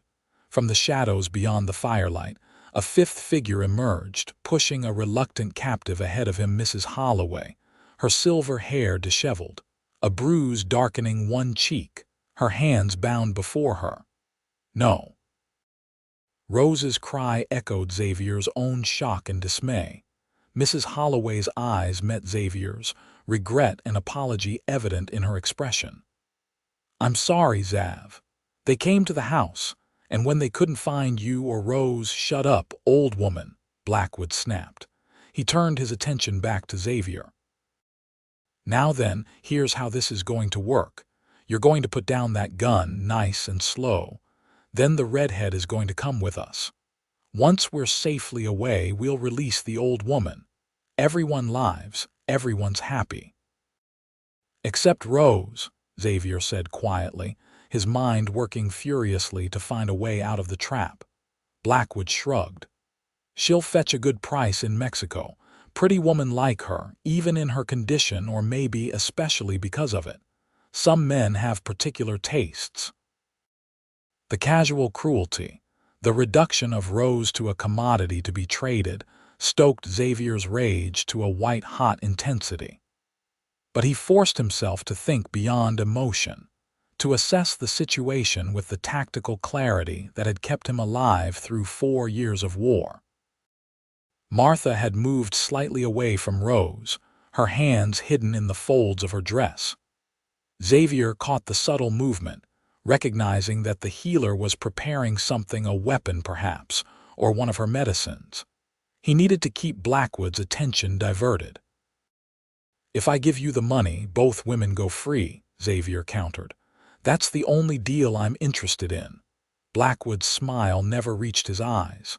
"You're not in a position to dictate terms, Caldwell. In case you haven't noticed, you're outnumbered and outgunned." "Am I?" Xavier allowed his gaze to drift deliberately past Blackwood, as if noticing something in the darkness beyond. It was an old trick, but effective. Blackwood half-turned, momentarily distracted, giving Xavier the opening he needed. In one fluid motion, Xavier raised his revolver and fired not at Blackwood, but at the outlaw nearest Mrs. Holloway. The man dropped with a cry of pain, clutching his shoulder. In the same instant, Martha flung something from her hand, a powder that burst into flame upon hitting the fire, sending up a blinding flash and a cloud of acrid smoke. "Run!" Xavier shouted, firing again to provide cover as Rose grabbed Mrs. Holloway's arm, pulling her toward the shelter. Chaos erupted as Blackwood and his remaining men returned fire, bullets thudding into the ground and splintering tree branches overhead. Xavier dove for cover behind a boulder, continuing to fire strategically to keep the outlaws pinned down while the women sought safety. From the corner of his eye, he saw Martha guiding Rose and Mrs. Holloway toward a narrow crevice in the rock face behind their camp, a potential escape route he hadn't noticed earlier. The healer's knowledge of the terrain might save them yet. A bullet ricocheted off the boulder inches from Xavier's head, showering him with stone fragments. He ducked lower, counting his remaining ammunition. 6 shots left in the revolver, plus the Winchester rifle he'd left propped against a tree near the shelter if he could reach it. "Give it up, Caldwell," Blackwood called from his position behind a fallen log. "You can't win this." Xavier didn't waste breath responding. Instead, he fired twice more in rapid succession, forcing Blackwood to duck, then sprinted for the rifle. Bullets kicked up dirt at his heels, but he reached the weapon, rolling to take cover behind the remnants of their wagon. From this new position, he could see Martha helping Rose through the narrow opening in the rock face. Mrs. Holloway followed, her movements slowed by age and the rough handling she had received but fueled by determination. "They're getting away," one of Blackwood's men shouted, raising his rifle to fire at the retreating women.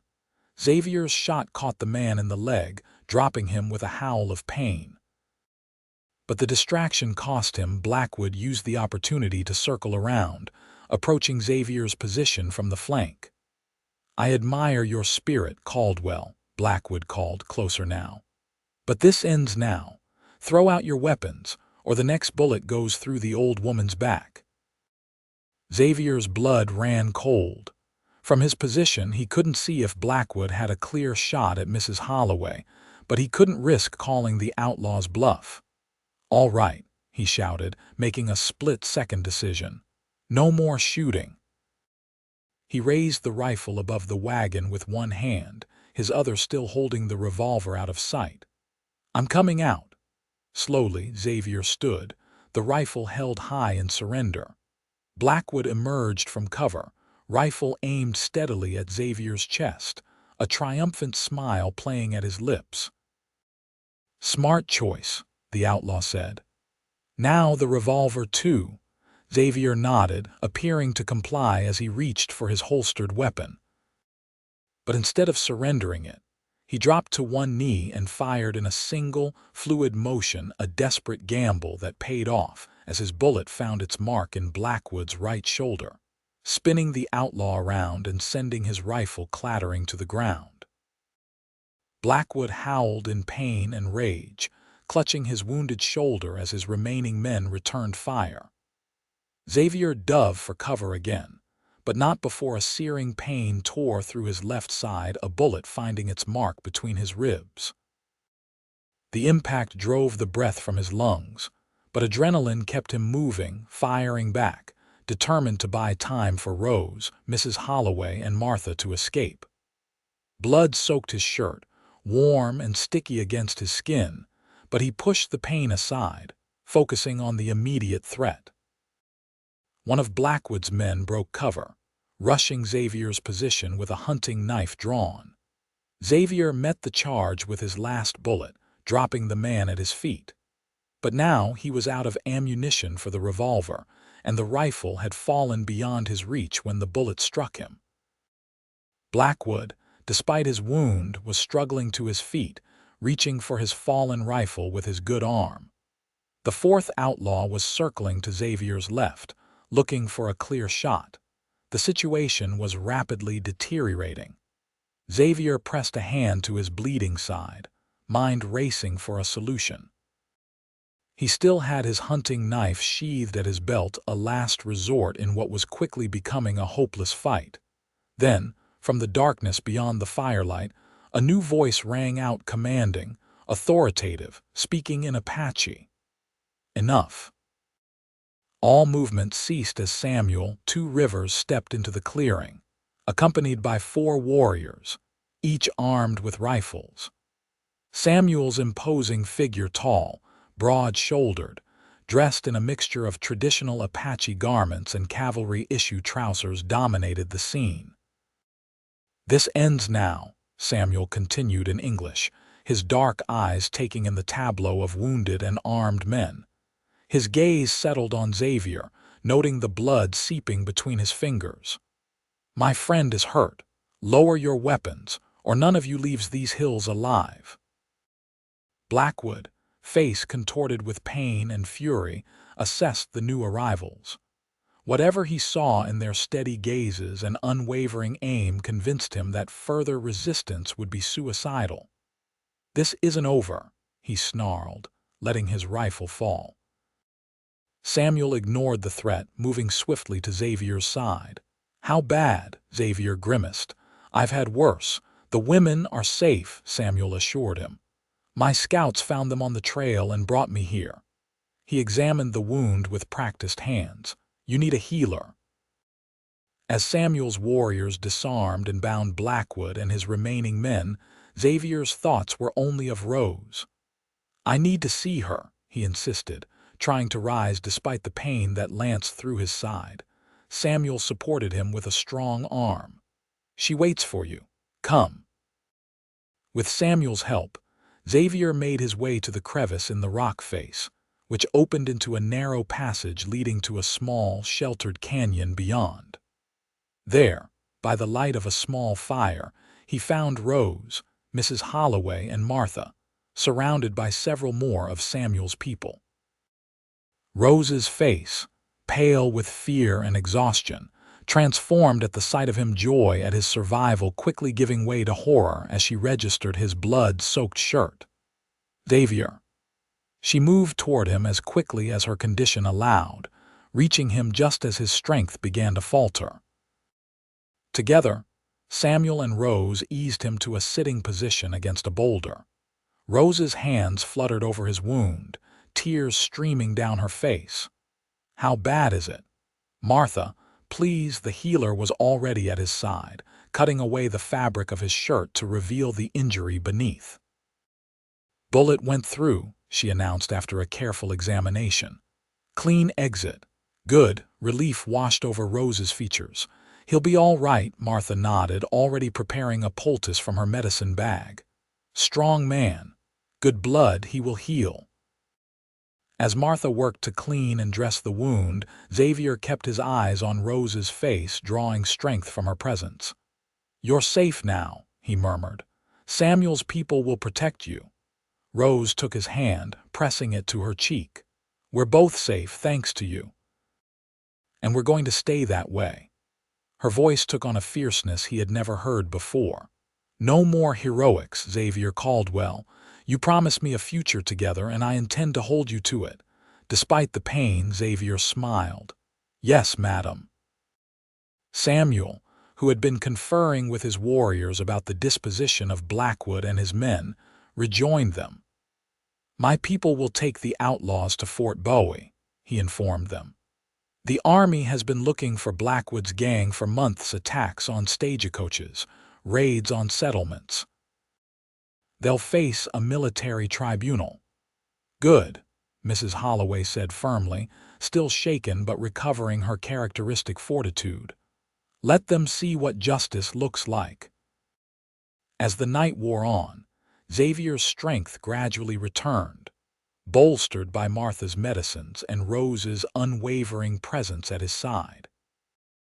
By dawn, they were ready to travel the final distance to Samuel's settlement, Xavier on a travois constructed by the Apache warriors, Rose riding a gentle mare provided by Samuel, Mrs. Holloway and Martha following on foot at a pace that accommodated their journey. The sun was high overhead when they finally reached the settlement, a collection of traditional wickiups and more permanent wooden structures nestled in a protected valley. Samuel's people received them with solemn hospitality, preparing a dwelling for the wounded man and the expectant mother who refused to leave his side. As Xavier drifted in and out of consciousness, healing from his wound, Rose remained his constant companion. Sometimes he would awaken to find her sewing baby clothes by the light filtering through the dwelling's entrance. Other times, she would be deep in conversation with Martha or Samuel's wife, learning the ways of their hosts and sharing stories of her own people. On the third day, when Xavier was strong enough to sit up and take solid food, Rose settled beside him on the pallet they had come to share. "I've been thinking," she began, her hands cradling her belly in what had become a familiar gesture. Xavier raised an eyebrow. "Dangerous pastime." She smiled, relieved to see flashes of his dry humor returning. "About our future, about what happens when you're well enough to travel." Xavier took her hand, his expression growing serious. "What do you want, Rose? Whatever it is, if it's within my power to give, it's yours." Rose's eyes, green as spring leaves in the filtered light, held his steadily. "I want to go home, Xavier. To our home, the ranch you built with your own hands. I want our child to be born there, where they'll grow up knowing both the legacy of your determination and the gift of your protection." She leaned closer, her free hand coming to rest against his cheek. "I want to be your wife, not just in intention but in fact before this baby arrives." Xavier turned his face to press a kiss against her palm. "You're sure?" "After everything that's happened, because of everything that's happened," Rose corrected gently. "Life is uncertain, Xavier. The past weeks have taught me that more clearly than ever. But when you find something true, something worth fighting for, you hold on to it with both hands." The simplicity of her wisdom, the certainty of her love, humbled him. Xavier drew her carefully into his arms, mindful of both his healing wound and her advanced pregnancy. "Then we'll go home," he promised against her hair. "As soon as Martha and Samuel agree I'm fit to travel. And we'll be married the moment we reach civilization." Rose's arms tightened around him, her body molding to his as naturally as if they had been made for one another. "I never imagined, when I boarded that stagecoach all those weeks ago, that I would find not just safety but love in this wild territory. And I never imagined, when I saw you on that stage in Redemption Creek, that calling out those words would change my life forever." Xavier tilted her face up to his blue eyes serious in the dim light. "I said you would stand beside me that day. Now I'm asking you to stand beside me for all the days to come." Rose's answer was in her kiss, tender yet fierce, a promise sealed with the certainty of a woman who had faced terror and emerged stronger, who had found love in the most unexpected place and recognized it for the miracle it was. As they held each other in the quiet of the Apache dwelling, the future stretched before them, not without challenges, perhaps, but rich with possibility. A home rebuilt, a family formed not by blood but by choice, a love forged in danger but destined to flourish in peace. The woman who had been put on the stage in fear had found not just a protector but a partner. And the cowboy who had called out had found not just someone to stand beside him but someone to walk with him through all the seasons of life to come. 2 weeks later, a small but significant gathering assembled outside the chapel in Tucson. The morning sun cast long shadows across the dusty street as Xavier Caldwell, standing tall despite the slight stiffness that remained from his healing wound, waited anxiously at the chapel steps. Beside him stood Samuel Two Rivers, a striking figure in a formal black suit that contrasted with his long hair, and the single eagle feather secured at his temple, a blend of the two worlds he moved between with such grace. As Xavier's best man, he maintained a dignified presence, occasionally murmuring words of reassurance to his visibly nervous friend. "She'll be here," Samuel said quietly, noting Xavier's frequent glances down the street. Xavier nodded, adjusting the string tie at his throat, an unaccustomed formality that Mrs. Holloway had insisted upon for the occasion. "I know, just eager to begin." Their journey back to civilization had been measured and careful. Martha had refused to allow them to depart from the Apache settlement until Xavier could ride without reopening his wound, and Rose's condition had necessitated frequent stops and gentle pacing. But they had arrived in Tucson 3 days earlier, securing rooms at the hotel and making arrangements for the ceremony that would bind their lives together legally as they were already bound in heart. The sound of an approaching wagon drew Xavier's attention. His breath caught as he saw Rose seated beside Mrs. Holloway, Martha following on horseback.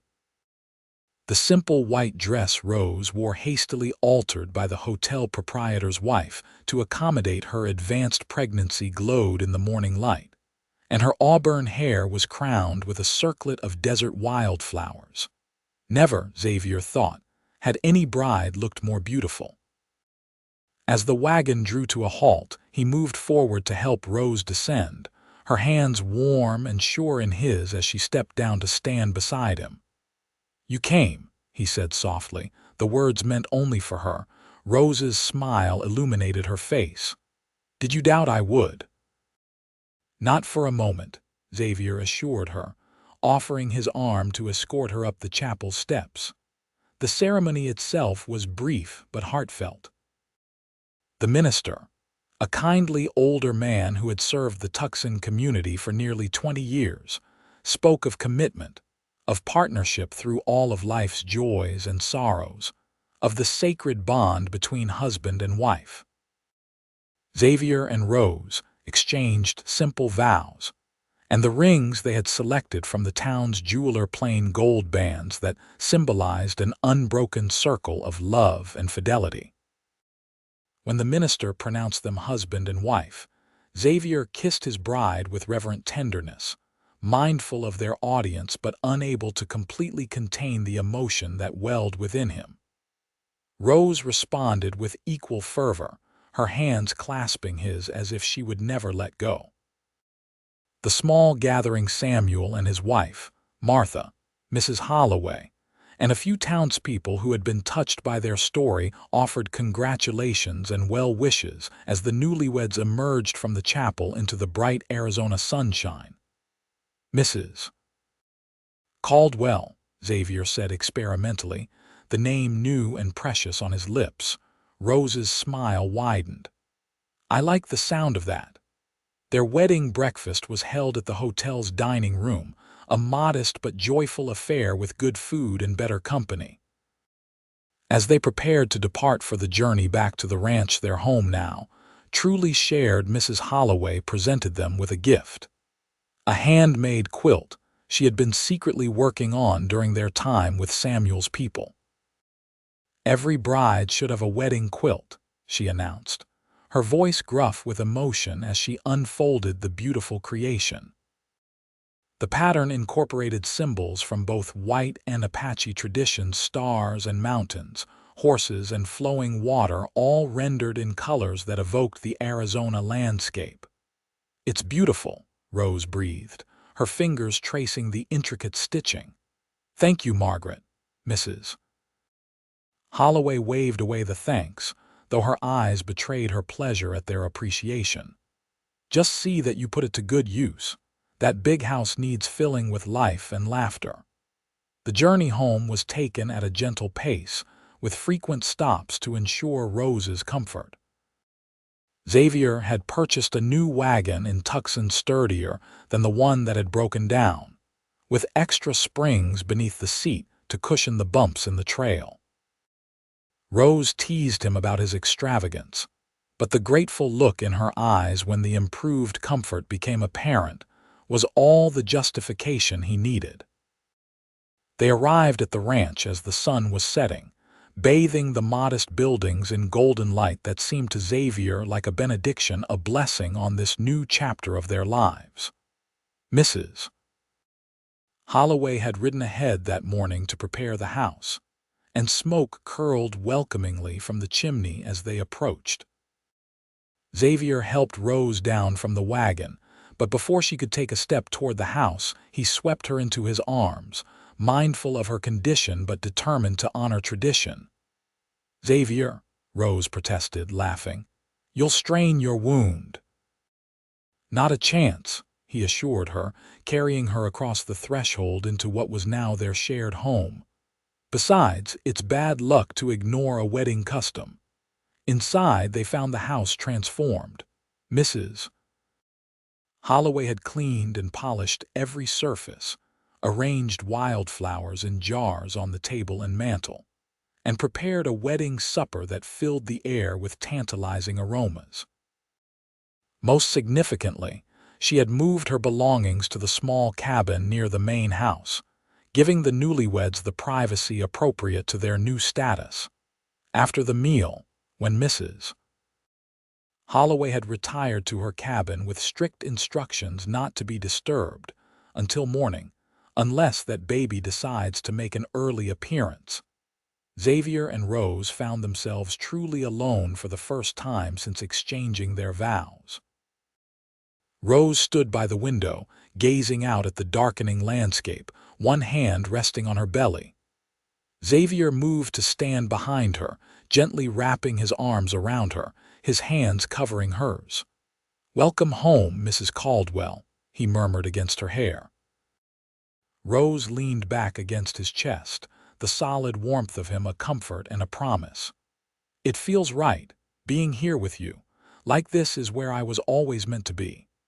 Xavier turned her in his arms, studying her face in the lamplight. The woman who had stood terrified on that stage in Redemption Creek was gone, replaced by this serene, confident presence who had become the center of his world. "I love you," he said simply, the words still new on his tongue but growing more natural with each utterance. "More than I ever thought possible." Rose's hands came up to frame his face, her touch as reverent as a prayer. "And I love you, Xavier Caldwell, my protector, my partner, my husband." Their kiss sealed these declarations, beginning with tenderness but quickly deepening as the barriers of propriety that had constrained them until now dissolved in the privacy of their marriage. When they finally parted, breathless, Xavier rested his forehead against hers. "Are you certain?" he asked, ever mindful of her condition. "We could wait until after the baby." Rose silenced him with another kiss. "I've waited long enough to be truly yours, husband, and Martha assures me there's no danger." A blush colored her cheeks, but her eyes remained steady on his. "Take me to bed, Xavier." With infinite care, he led her to the bedroom that was now theirs to share, where the wedding quilt lay turned down invitingly on the freshly made bed. What followed was a discovery of each other, tentative at first, then with growing confidence as they learned what brought pleasure, what evoked sighs and soft moans, what made their hearts race in unison.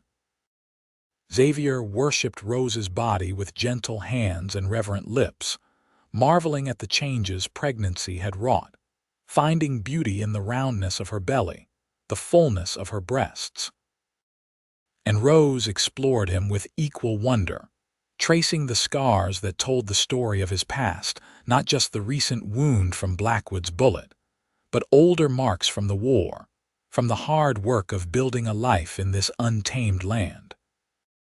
When they finally came together as husband and wife, It was with a sense of rightness, of completion that transcended physical pleasure. In each other's arms, they found a home more secure than any built of wood and stone, a sanctuary built on trust, on shared struggle, on the choice to face life's uncertainties together rather than alone.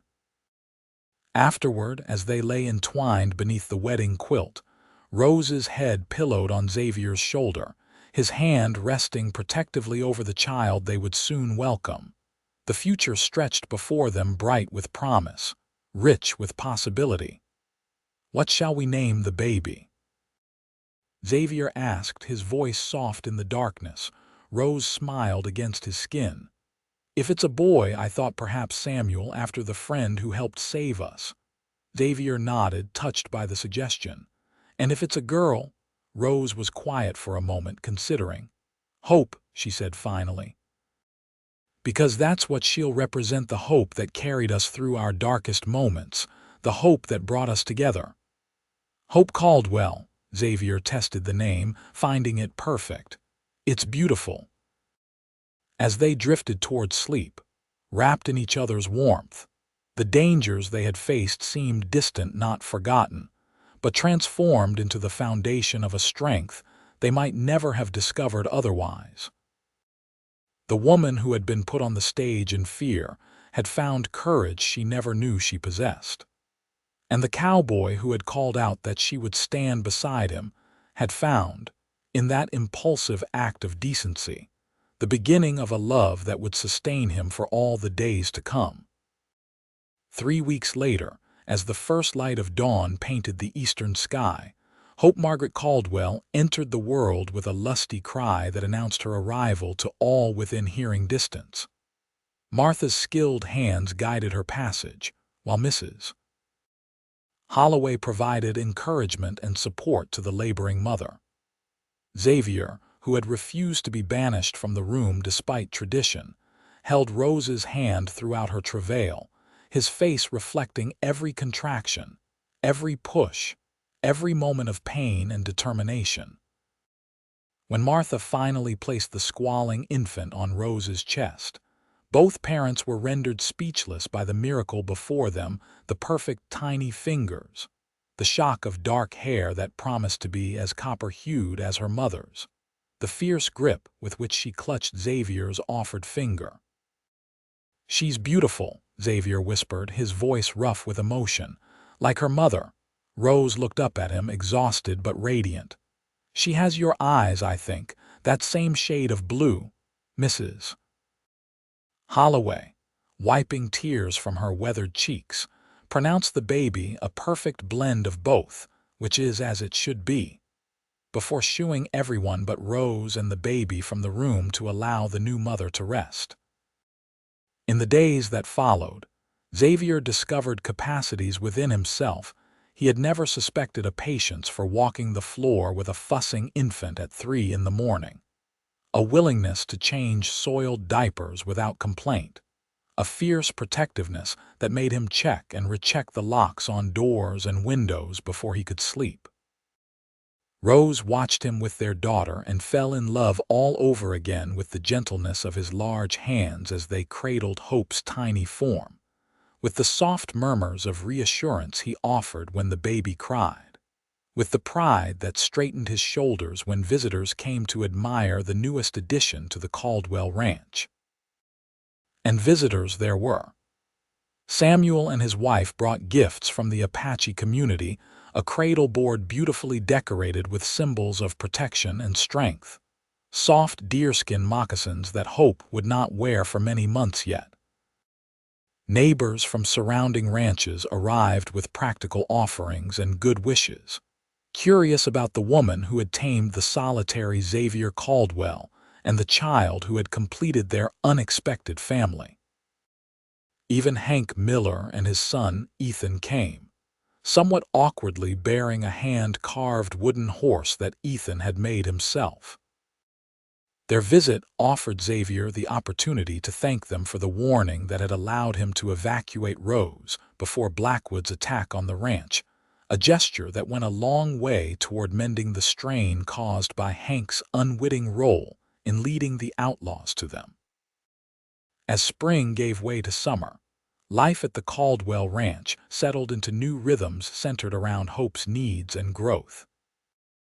Xavier continued his work with the horses, but now he often wore his daughter in a sling across his chest as he moved about the property, pointing out elements of ranch life to the attentive infant as if she could understand every word. Rose, recovered from the birth, resumed her place as the heart of the household, but with new purpose and authority as Mrs. Caldwell rather than a guest.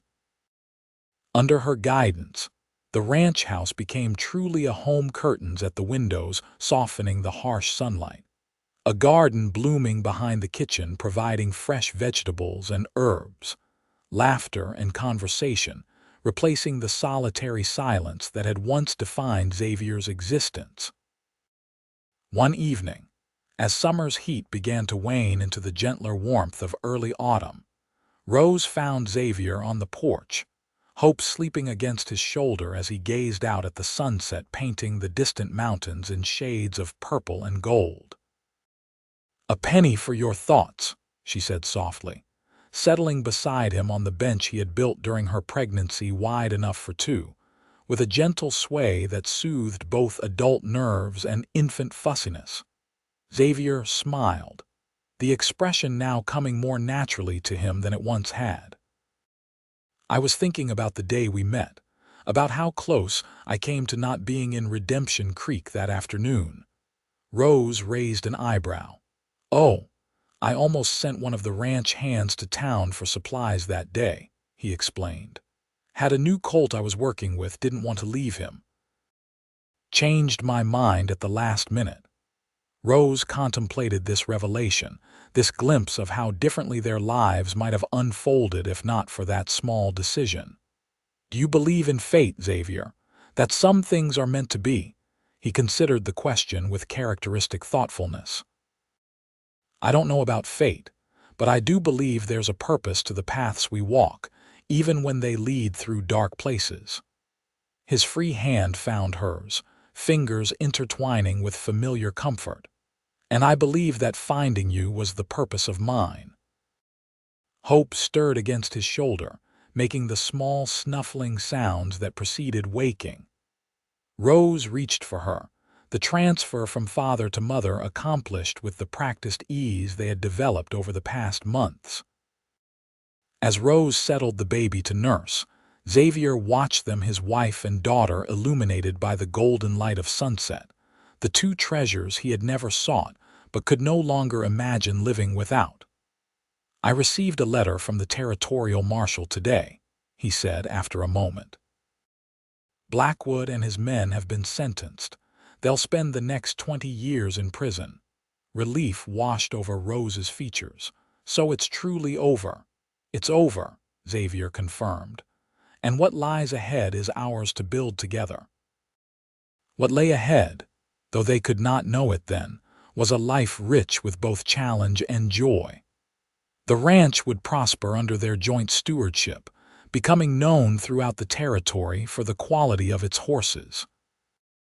Hope would be joined by two brothers, Thomas Xavier and Samuel James, completing their family circle. There would be difficult years, droughts that tested their resilience, economic downturns that required careful management of resources, the inevitable conflicts that arise when two strong-willed people share a life and purpose. But through it all, the foundation laid in those early days would hold firm the trust forged in danger, the love discovered in unexpected circumstances, the commitment made and renewed through each challenge faced together. And on quiet evenings, when the children were grown and gone to pursue their own destinies, Xavier and Rose would often return to the porch where they had first acknowledged their feelings for each other. There, watching the sun set over the land that had become the physical manifestation of their shared dreams, they would remember the fear and uncertainty that had marked their beginning and marvel at the strength and certainty that had replaced it. For the woman who had been put on the stage in fear had found not just safety but purpose in the arms of the cowboy who had called out. And the man who had lived with the echoes of war within him had found peace in the family that circumstance and courage had given him. Together, they had built something neither could have created alone, a love story written not in grand gestures or poetic declarations, but in the daily choice to stand beside each other, come what may, through all the seasons of a life fully shared.